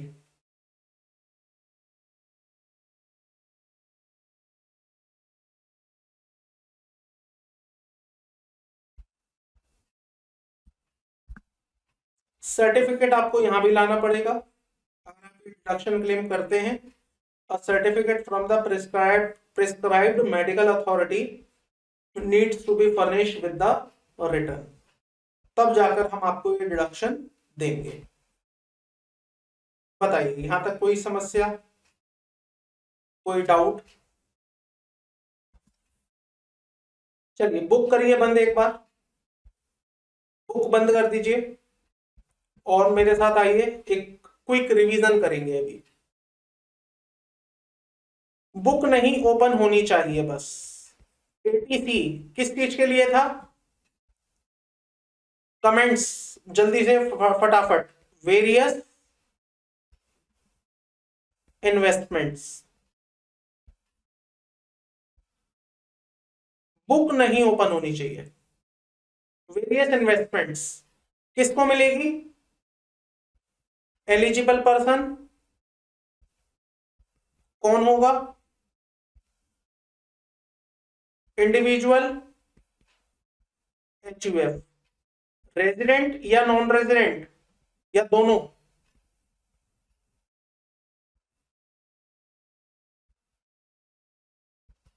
दोनों। मैक्सिमम डिडक्शन, मैक्सिमम डिडक्शन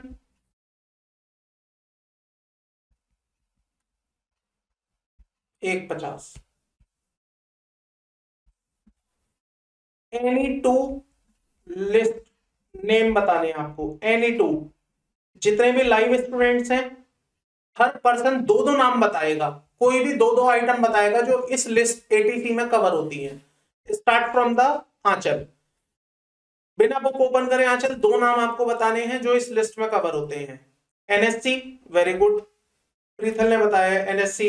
अब एनएससी कोई और नहीं बताएगा, एनएससी कवर हो गया। चलिए नेक्स्ट।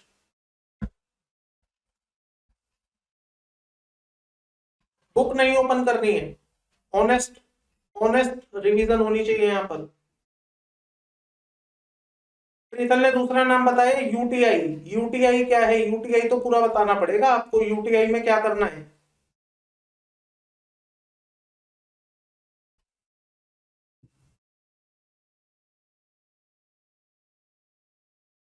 आंचल ने बोला पीपीएफ, वेरी गुड। चंचल ने बोला हाउसिंग कंपनी, हाउसिंग कंपनी में कंट्रीब्यूशन। ठीक है, चलिए कीवर्ड था हाउसिंग कंपनी।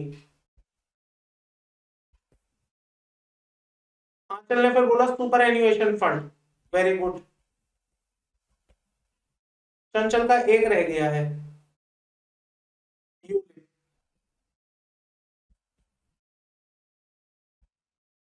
प्रिंसिपल ने बोला LIC, life insurance premium, LIP होता है, LIC नहीं होता पृथक, ठीक है। LIP लाइफ इंश्योरेंस प्रीमियम, और ये आप किसी को भी दे सकते हैं, LIC को भी दे सकते हैं, बैंक HDFC को भी दे सकते हैं, ICICI को भी दे सकते हैं, किसी को भी दे सकते हैं LIP। मैं एक्सपेक्ट कर रहा था ATC में कोई बोलेगा फिक्स डिपॉजिट 5 साल वाली, किसी ने नहीं बोला। मैं एक्सपेक्ट कर रहा था सुकन्या समृद्धि अकाउंट कोई बोलेगा, किसी ने नहीं बोला। मुझे एक्सपेक्टेड था हाउसिंग लोन प्रिंसिपल पेमेंट, किसी ने नहीं बोला। मतलब वो चीजें तो आपने बोली नहीं जो बड़ी कॉमन है, जो एग्जाम में पूछी जाती हैं, बट स्टिल ठीक है, आपने जो बोला वो भी अच्छा है। Post office saving bank account scheme is also correct. चलिए ये था आपका ATC। फिर हम पहुंचे थे ATCC पर। ये किस लिए था सेक्शन, जल्दी से बताना है आपको। ये किस लिए था सेक्शन, LIC पेंशन फंड। किसको मिलेगी ये deduction, individual plus HUF, individual plus HUF नहीं सर, केवल इंडिविजुअल, केवल इंडिविजुअल। मैक्सिमम डिडक्शन कितनी, मैक्सिमम डिडक्शन कितनी, 150। फिर हम पहुंचे थे ATCCD। इसमें हमने 2 पार्ट पढ़े, बल्कि 3 पढ़े थे। ATCCD1, ATCCD1B और ATCCD2। आइए, 1 में हमने पढ़ा था कि अगर आप, अच्छा किसको मिलेगी डिडक्शन, रिवीजन कर रहे हैं, समझ थोड़ी रहे हैं, रिवीजन में बताइए किसको मिलेगी डिडक्शन, किसी को भी, किसी को भी मिल जाएगी। इंडिविजुअल, इंडिविजुअल में किसी भी तरह के एम्प्लॉय को, किसी भी तरह के एम्प्लॉय को या सेल्फ एम्प्लॉयड वाले को भी दे दोगे, किसी भी तरह के एम्प्लॉय को या सेल्फ एम्प्लॉयड वाले को भी दे दोगे, सबको मिल जाएगी। कितनी डिडक्शन मिलेगी, 10% ऑफ द सैलरी और 20% of the gross total income. 10% of the salary, 20% of the gross total income. Salary का मतलब क्या होगा, basic plus DA, basic plus DA, बस या और भी कुछ, बस या और भी कुछ।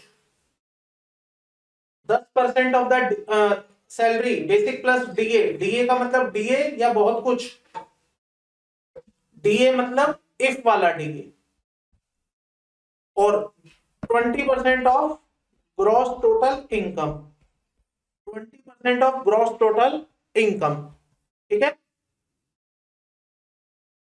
कोई लिमिट है यहां पर, मैक्सिमम कोई लिमिट है, amount wise, amount wise no, नहीं आंचल 150 की लिमिट यहां नहीं है, 150 की लिमिट अभी थोड़ी देर में आएगी। अमाउंट वाइज नो लिमिट, ठीक है। दूसरा सेक्शन आया, इसने कहानी में एक चेंज कर दिया। इसने बोला जो आपको ऊपर डिडक्शंस मिल रही थी वो क्लेम कर लो, मैं आपको अलग से 50,000 रुपए दिलवा दूंगा। मतलब जो आपको ATC में मिला, ATCCC में मिला, ATCCD1 में मिला, वो छोड़ दो, मैं आपको अलग से 50,000 देने की बातें करूंगा। तो ये सेक्शन बोलता है एडिशनल 50, बस ये और कुछ नहीं बोलता, ये कहता है अलग से 50 मेरे से ले लो। तो अब बताओ ATCCE maximum deduction, maximum deduction under section ATC plus ATCCC plus ATCCD1 कितनी, 150। साथ में जोड़ दिया हमने ATCCD1B कितना, 50,000। तो आपको टोटल डिडक्शन कितनी मिल गई, 2 लाख। फिर आ गया कहानी में ये एक नया सेक्शन, एक सेक्शन ATCCD2, जिसने क्या बोला कि अगर कोई गवर्नमेंट या कोई एम्प्लॉय कंट्रीब्यूट करता है, सॉरी एम्प्लॉयर, गवर्नमेंट एम्प्लॉयर या प्राइवेट एम्प्लॉयर अगर कंट्रीब्यूट करता है किसमें, एनपीएस में, किसके एनपीएस में, अपने एम्प्लॉय के एनपीएस में, तो उसकी भी हम आपको 80CCD2 में डिडक्शन दे देंगे। लिमिट, लिमिट बोलिए 14% और 10%। 14% अगर सेंट्रल गवर्नमेंट कंट्रीब्यूट करेगी तो, और 10% अगर प्राइवेट एम्प्लॉयर या स्टेट गवर्नमेंट कंट्रीब्यूट करेगी तो। अमाउंट वाइज कोई मैक्सिमम लिमिट है, अमाउंट की लिमिट है कोई, नो। क्लियर। फिर हमारे सामने सेक्शन आया 80D। 80D में हमने बोला medical insurance premium. Medical insurance premium हमने दो केसेस में बांटा, case 1, case 2, self plus spouse plus बच्चे, बच्चे डिपेंडेंट वाले या नॉन डिपेंडेंट वाले बच्चे भी कवर हैं, केवल डिपेंडेंट या नॉन डिपेंडेंट वाले भी कवर हैं, ओनली डिपेंडेंट। केस 2 में हमने रखा पेरेंट्स को। अब यहां दो बातें हो सकती हैं, अगर आप नॉन सीनियर सिटीजन हैं तो 25,000 और अगर आप सीनियर सिटीजन हैं तो 50,000। पेरेंट भी दो कवर है, नॉन सीनियर सिटीजन 25,000 और अगर आप सीनियर सिटीजन है तो, मतलब पेरेंट सीनियर सिटीजन है तो 50,000। किस लिए हम ये डिडक्शन देते हैं, मेडिकल इंश्योरेंस प्रीमियम के लिए प्लस प्रिवेंटिव हेल्थ चेकअप के लिए प्लस CGHS कंट्रीब्यूशन के लिए। मैक्सिमम डिडक्शन केस 1 में 50, केस 2 में 50, ओवरऑल 1,00,000। प्रीमियम कैसे पे होना चाहिए, प्रीमियम का पेमेंट कैसे होना चाहिए, कैश में या अदर देन कैश में, अदर देन कैश में।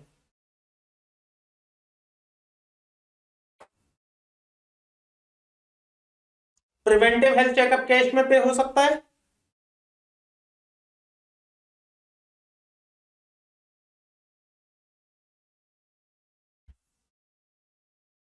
प्रिवेंटिव हेल्थ चेकअप कैश में पे हो सकता है, यस। फिर हमारे सामने आया सेक्शन 80DD। ये किसके लिए था, person who maintain disabled person, जो किसी डिसेबल्ड पर्सन को मेंटेन करता है। डिडक्शन 75 या फिर 1,25। Deduction available to individual HUF। कैसे, रेजिडेंट या नॉन रेजिडेंट, ओनली रेजिडेंट। फिर आया 80U, ये दिया गया सेल्फ को। अगर 80U लिया तो 80DD नहीं मिलेगा, अगर 80DD लिया तो 80U नहीं मिलेगा।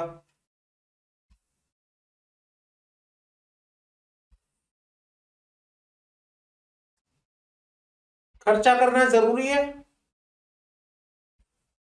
एक्सपेंडिचर करना जरूरी है, यस। कितना करना जरूरी है, वो कितना भी हो सकता है, कम हो ज्यादा हो कोई फर्क नहीं पड़ता, खर्चा करना जरूरी है। 80U में खर्चा करना जरूरी है, ATU में खर्चा करना जरूरी है?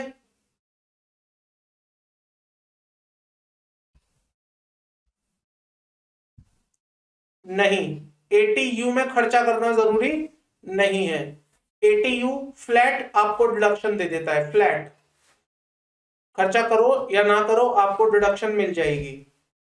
खोल लीजिए बुक, ATU पे आइए,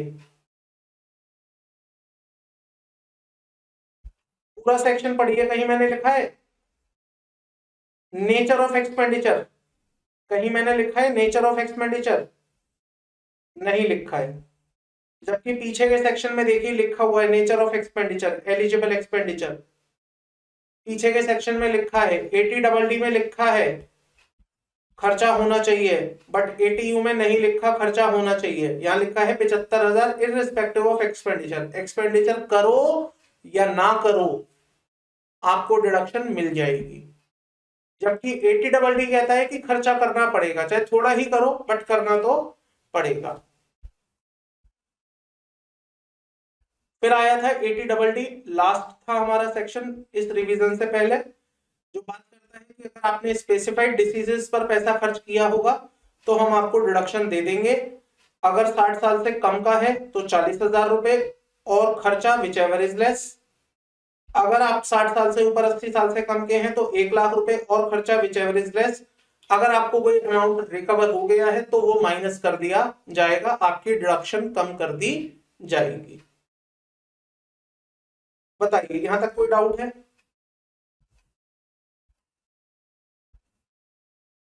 जल्दी से जवाब देना है, कोई डाउट है यहां तक?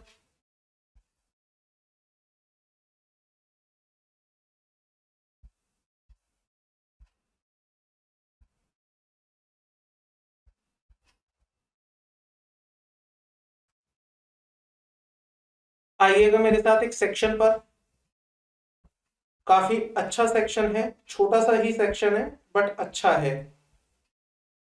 सेक्शन 80E,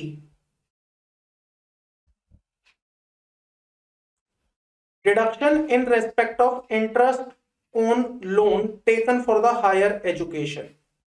अगर आप पढ़ने के लिए लोन लेते हैं, अगर आप पढ़ने के लिए लोन लेते हैं और उस लोन पर जब आप इंटरेस्ट पे करते हैं तो उस इंटरेस्ट की भी हम आपको डिडक्शन दे देंगे।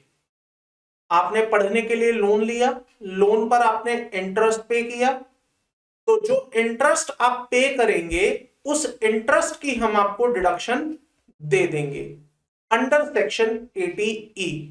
देखिएगा, eligible person, so this deduction is available to following person। ये डिडक्शन हम इन लोगों को देने वाले हैं।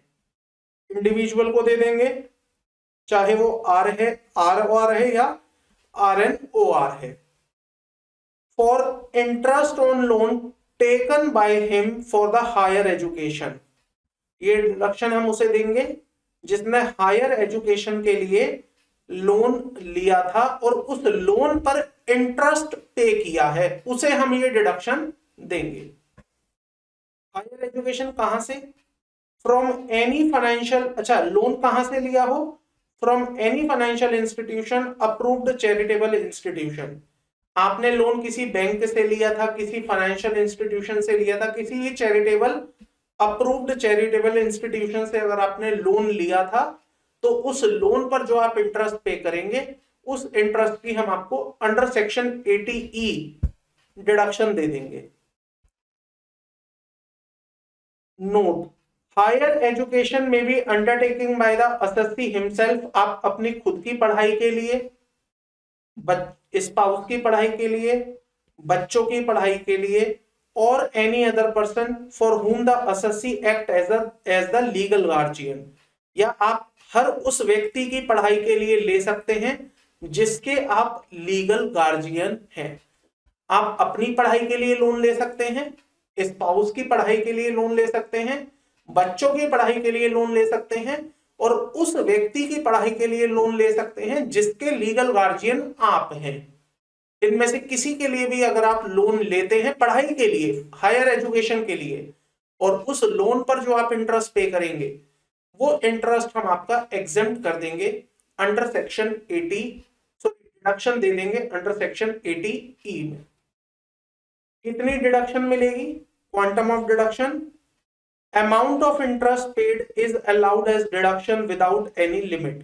कोई लिमिट नहीं है, जितना इंटरेस्ट पे करेंगे उतनी आपको डिडक्शन मिलेगी। जितना इंटरेस्ट आप पे करेंगे उतनी आपको डिडक्शन मिलेगी, कोई लिमिट नहीं है इसके ऊपर, याद रखिएगा। जितना इंटरेस्ट एक्चुअली में आप पे कर देंगे उतनी हम आपको डिडक्शन दे देंगे। इस वाले पॉइंट को छोड़िएगा। Condition for claiming the deduction,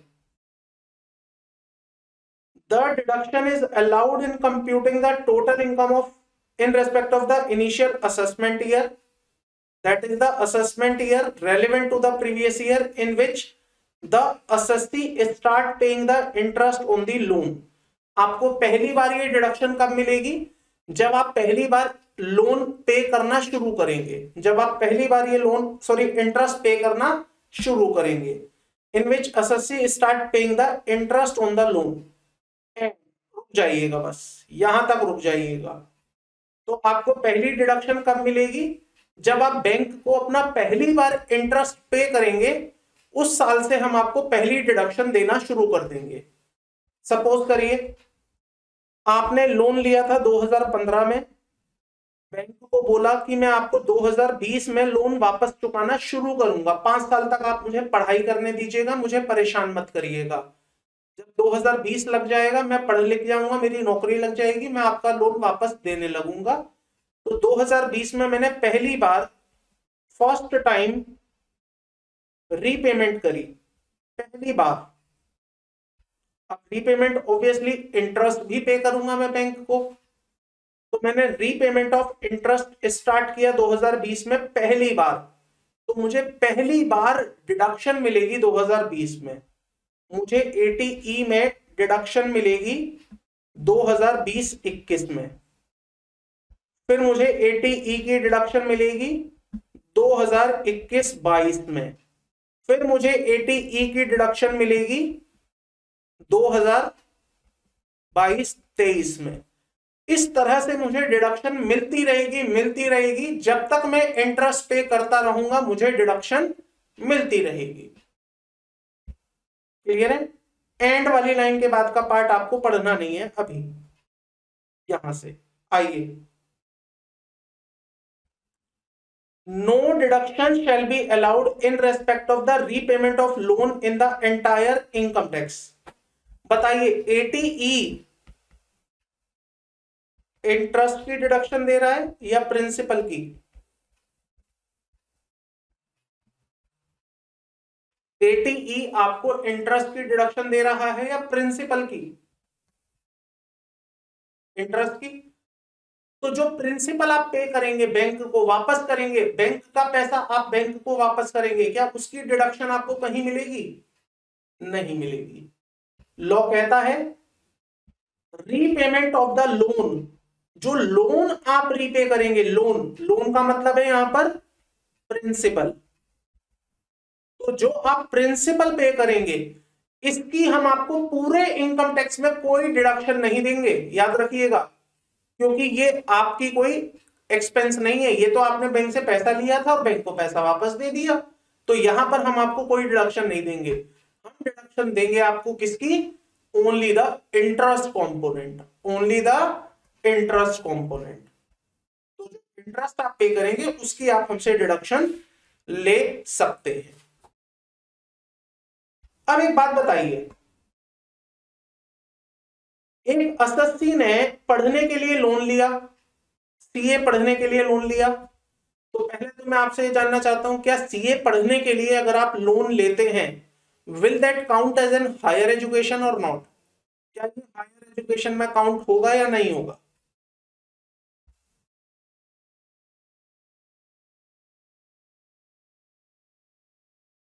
बोलिए। सीए करने के लिए अगर आप लोन लेते हैं, will that count in the higher education or not?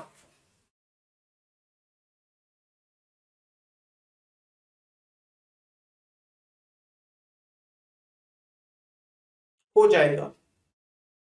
पहले हायर एजुकेशन की डेफिनेशन में कुछ अलग ही बातें लिखी हुई थी कि यूनिवर्सिटी होनी चाहिए, ऐसा होना चाहिए, वैसा होना चाहिए, बट आज की डेट में हायर एजुकेशन का मतलब है ऐसी कोई भी पढ़ाई जो आप 12वीं के बाद करते हैं, चाहे वो ग्रेजुएशन है, चाहे वो मैनेजमेंट कोर्सेज है, चाहे वो चार्टर्ड अकाउंटेंसी है, चाहे वो कंपनी सेक्रेटरी है, डॉक्टरी है, लॉयर है, कुछ भी है, ऐसा कोई भी कोर्स जो आप 12th के बाद करते हैं उसे आपकी हायर एजुकेशन में काउंट कर लिया जाएगा।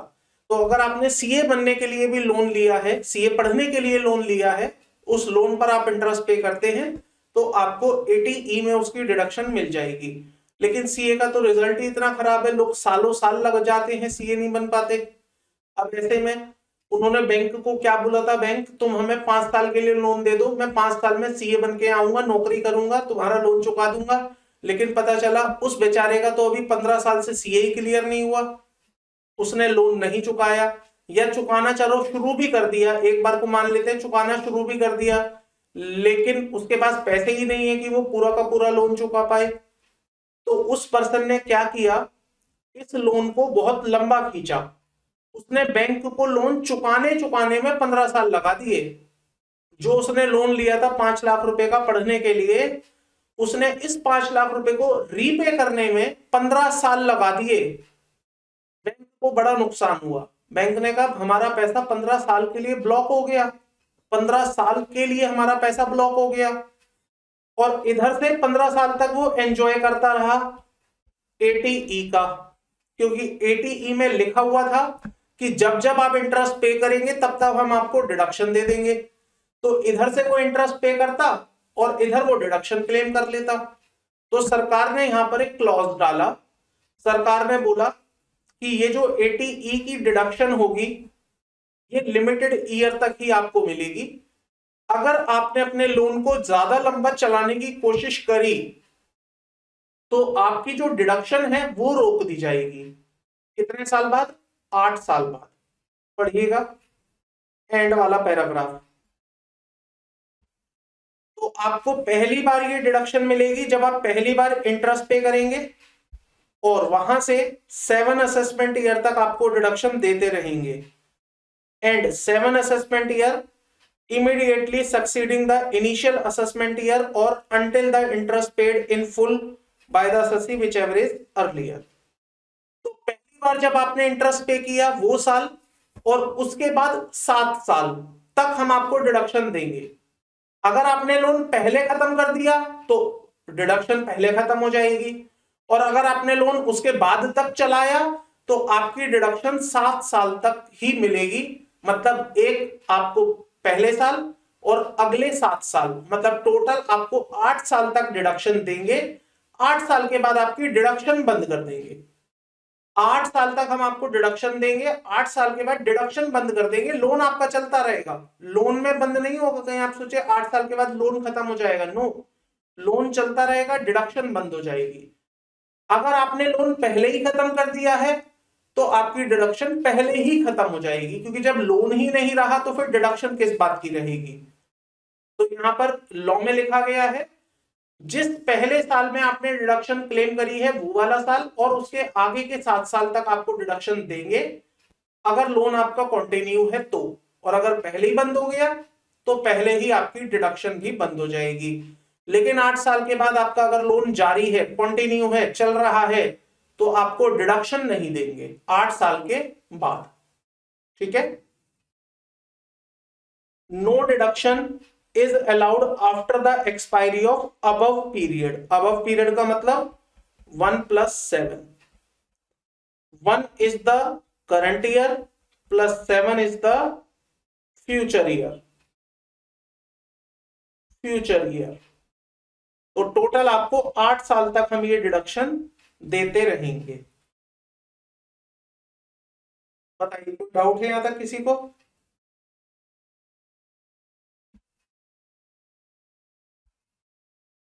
बोलिए कोई डाउट है? नहीं?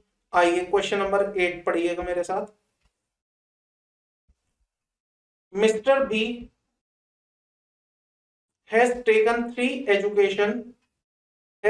3 education loan on 1 April 2021 detail of which are given below. आपको कुछ जानकारी दी गई है तीनों लोन के बारे में। Loan number 1, loan number 2, loan number 3।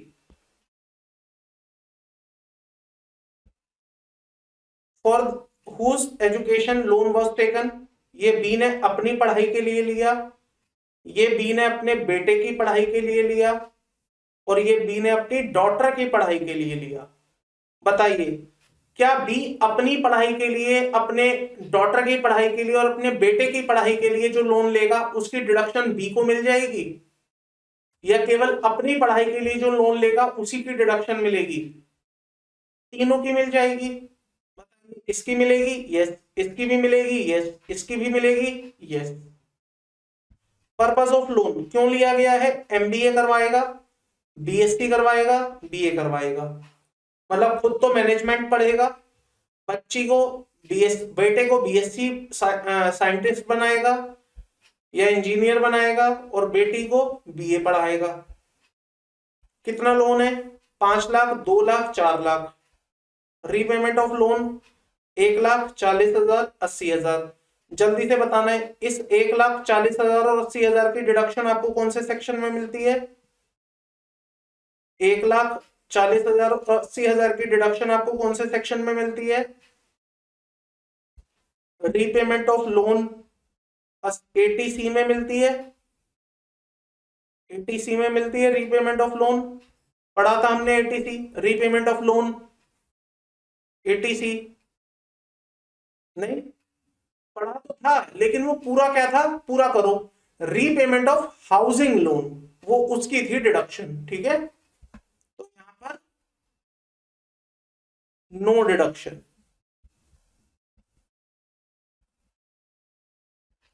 अब ये है एनुअल रीपेमेंट ऑफ इंटरेस्ट, 20,000, 10,000 और 18,000। क्या 20 मिल जाएगा? अलाउ हो जाएगा 20,000? यस। 10 yes, 18 yes. देख लो डिडक्शन अंडर सेक्शन 80 इज 20 + 10 + 18।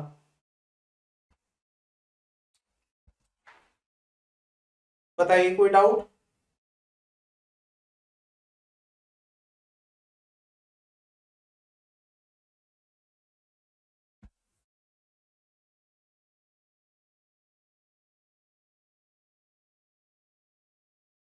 बोली कोई डाउट है यहां तक?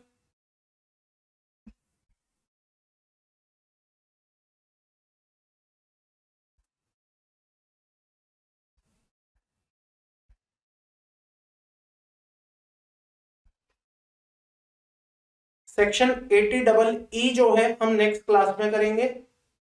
80EE और इसके साथ एक सेक्शन है 80EEA, ये दोनों हम नेक्स्ट क्लास में करेंगे। इस पर आपसे दिसंबर 2000 इस पर EEA पर दिसंबर 2021 के एग्जाम में क्वेश्चन पूछा गया है इस वाले सेक्शन पर। बहुत ही अच्छा क्वेश्चन है। नेक्स्ट क्लास में ही हम उस क्वेश्चन को भी करेंगे, और वो क्वेश्चन केवल इस सेक्शन का नहीं है। अगर आप उस क्वेश्चन को देखेंगे वहां पर आपसे 3 चैप्टर पूछे गए हैं, 1 2 3 चैप्टर पूछे गए हैं टोटल एक क्वेश्चन के अंदर।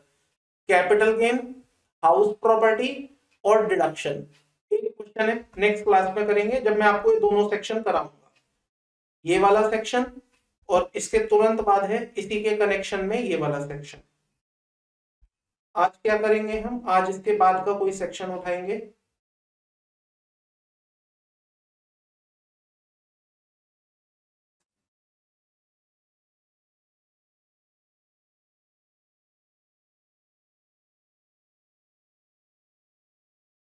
आइएगा मेरे साथ पढ़िएगा सेक्शन 80EEB।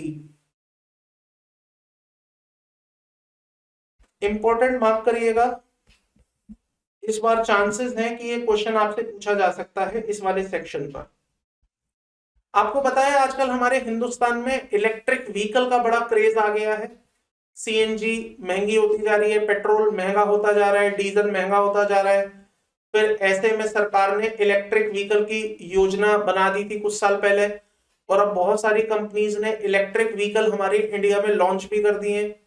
आपने देखा होगा आपके इर्द गिर्द बहुत सारे इलेक्ट्रिक व्हीकल चलते होंगे, इवन 4 व्हीलर में भी इलेक्ट्रिक व्हीकल्स आ गए हैं, जो कि बहुत ही रेयर सिचुएशन मानी जा रही थी किसी टाइम में कि 4 व्हीलर कैसे चलेंगे बिजली पर, तो वो भी अब बैटरी ऑपरेटेड आ गए हैं इलेक्ट्रिक व्हीकल, जिसे हम कहते हैं ईवी।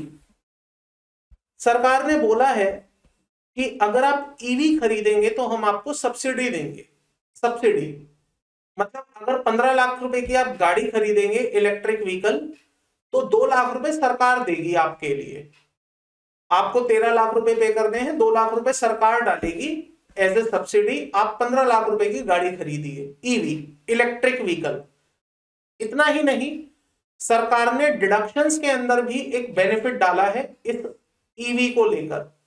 सरकार कहती है अगर आपने ईवी परचेज किया है और ईवी परचेज करने के लिए आपने लोन लिया था, उस लोन पर आपने इंटरेस्ट पे किया था, तो हम आपको डिडक्शन दे देंगे under section 80 EEB।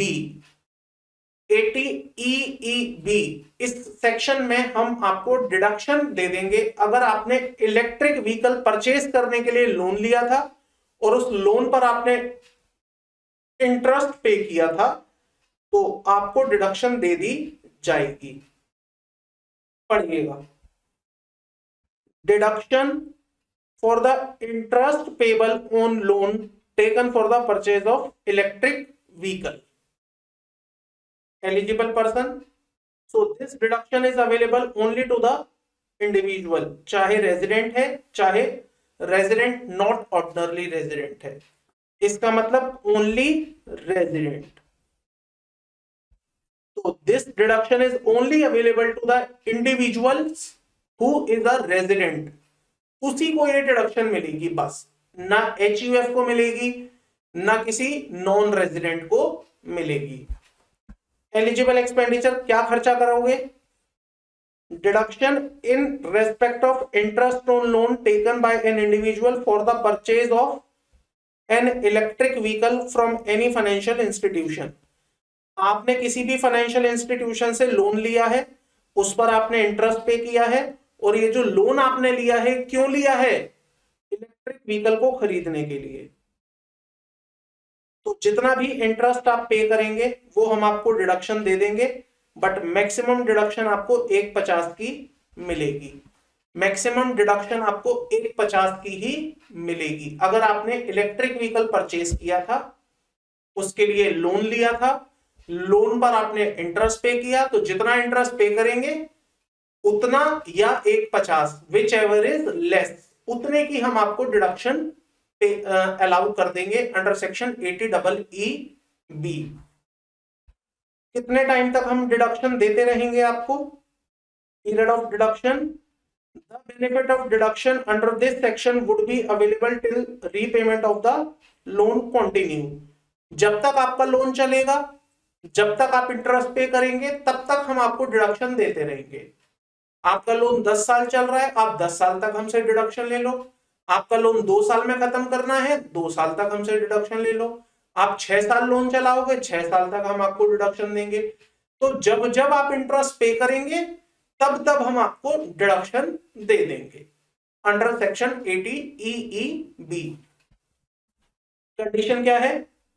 Condition for claiming the deduction, following condition should be satisfied for claiming deduction under section 80EEB। पहली condition, loan should be sanctioned by the bank or housing finance company। रुकिएगा, हाँ, loan should be sanctioned by the bank or housing finance company during the period starting from 1 अप्रैल 2019 से लेकर ending with 31 मार्च 2023। आपका जो loan है वो sanction हो गया हो 1 अप्रैल 2019 से लेकर 31 मार्च 2023 के बीच में। अगर आपने अपना लोन सैंक्शन करवा लिया है इस दिन तक, तो हम आपको इस वाले सेक्शन में डिडक्शन दे देंगे।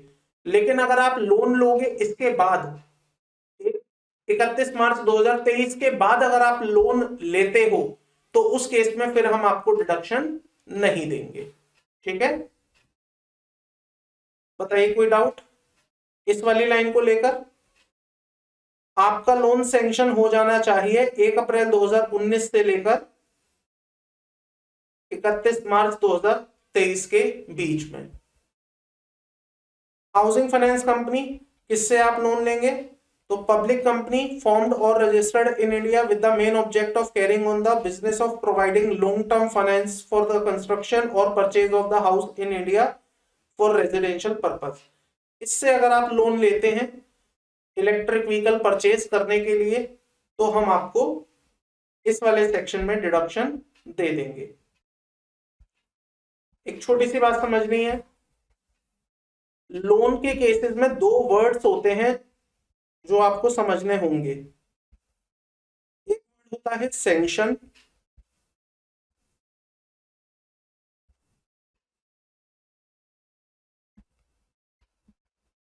और एक वर्ड होता है डिसबर्सल।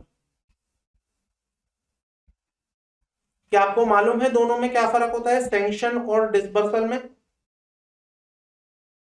सैंक्शन का मतलब होता है पास कर देना या अप्रूव कर देना या अलॉट कर देना।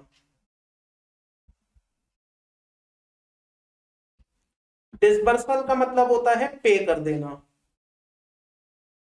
या रिलीज कर देना या ट्रांसफर कर देना।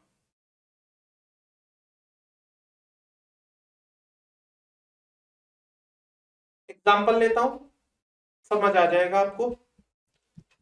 जब भी मैं किसी बैंक से लोन लेने जाता हूं तो बैंक पहले लोन देता नहीं है, पहले सैंक्शन करता है। सैंक्शन का मतलब पास करता है कि विकास शर्मा आपको कितना लोन दिया जा सकता है। मेरे पेपर चेक होते हैं, एलिजिबिलिटी चेक होती है, तब बैंक मुझे बोलता है कि हम आपको 20 लाख रुपए का लोन दे सकते हैं। इसका मतलब मेरे लिए 20 लाख रुपए का लोन सैंक्शन किया गया है, सैंक्शन। फिर मैं बैंक को बोलता हूं बैंक मुझे कितना पैसा चाहिए। बैंक को मैंने बोला कि ठीक है आपने 20 लाख रुपए मुझे सैंक्शन किया बट मुझे जरूरत केवल 12 लाख रुपए की है। तो बैंक बोलता है ठीक है आप 12 लाख रुपए हमसे ले लो। That is the disbursal, that is called disbursal. Bank ने सैंक्शन किया था 20 लाख बट मैंने बैंक से लिया है केवल 12 लाख रुपए। ये है दोनों में फर्क।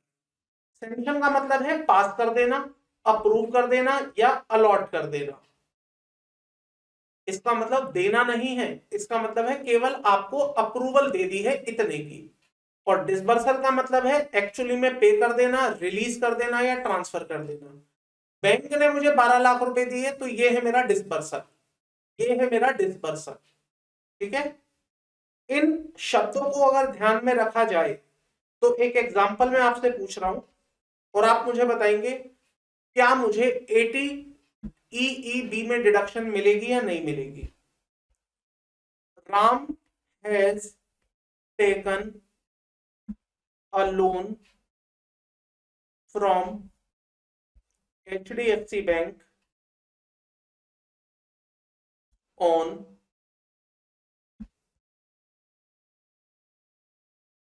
1/4/2000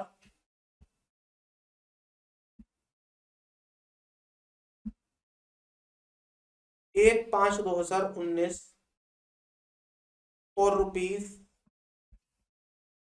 ₹15 lakh and paid interest on such loan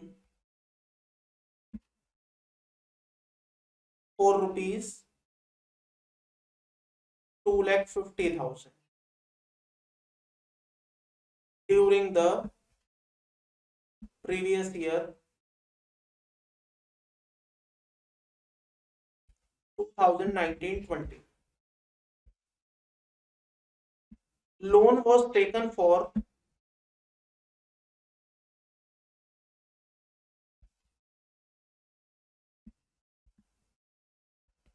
to purchase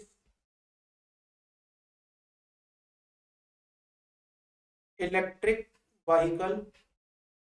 ये जो लोन आपने लिया था इलेक्ट्रिक व्हीकल को खरीदने के लिए लिया था। Loan was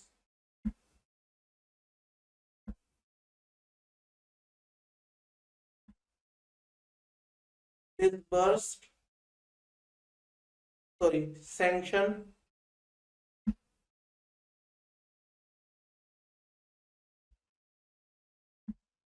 on 20 March 2019 will be eligible to claim deduction under section 80 EEB। बताना है आपको क्या उसे डिडक्शन मिल जाएगी 80 EEB में या नहीं मिलेगी।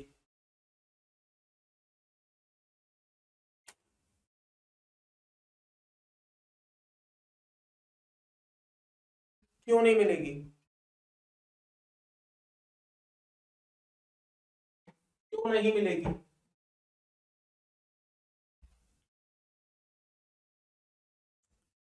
क्योंकि यहां पर 1 अप्रैल 2019 से पहले ये डेट आ गई है, बट लोन तो उसे 1 मई 2019 को मिला। लोन तो उसे 1 मई 2019 को मिला।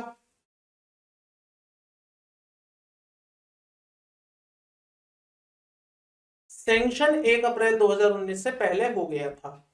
यस, ध्यान रखिएगा ये बात आपको अभी जितनी आसान लगी ना, पता नहीं स्टूडेंट्स को क्या हो जाता है, एग्जाम में गलती कर देते हैं।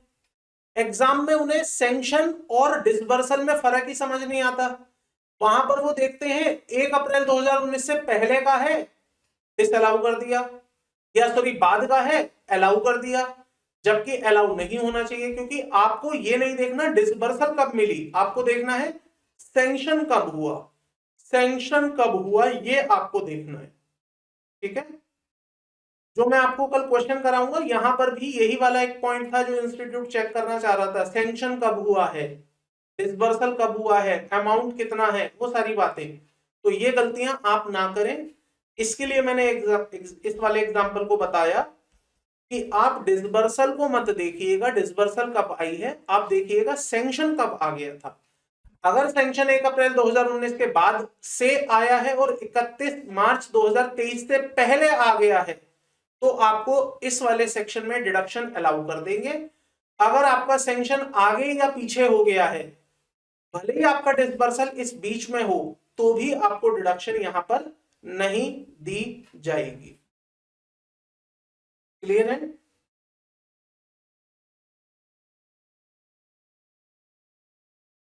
तो आपका लोन जो है सैंक्शन हो गया हो इस दिन के बीच में। बताइए सेक्शन अभी भी प्रैक्टिकली चल रहा होगा? यस, क्योंकि अभी भी तारीख 31 मार्च 2023 है। इसका मतलब 31 मार्च 2023 तक जो लोग लोन ले लेंगे, सैंक्शन करवा लेंगे, उन्हें ये डिडक्शन मिल जाएगी। ठीक है,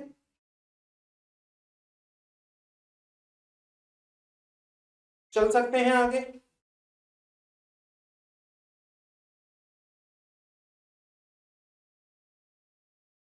बताइए, चल सकते हैं?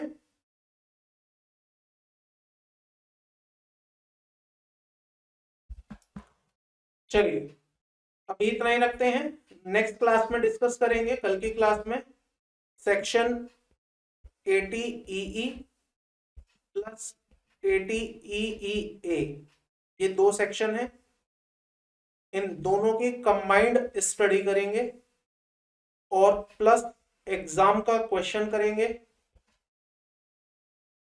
दिसंबर 2021। आज इतना ही रखते हैं। नेक्स्ट क्लास आपकी कल है, टुमारो। अगर जीएसटी हुई तो नहीं होगी, और जीएसटी नहीं हुई तो मेरी क्लास होगी। ठीक है guys, so any doubt till yet? If no, then we can leave this class.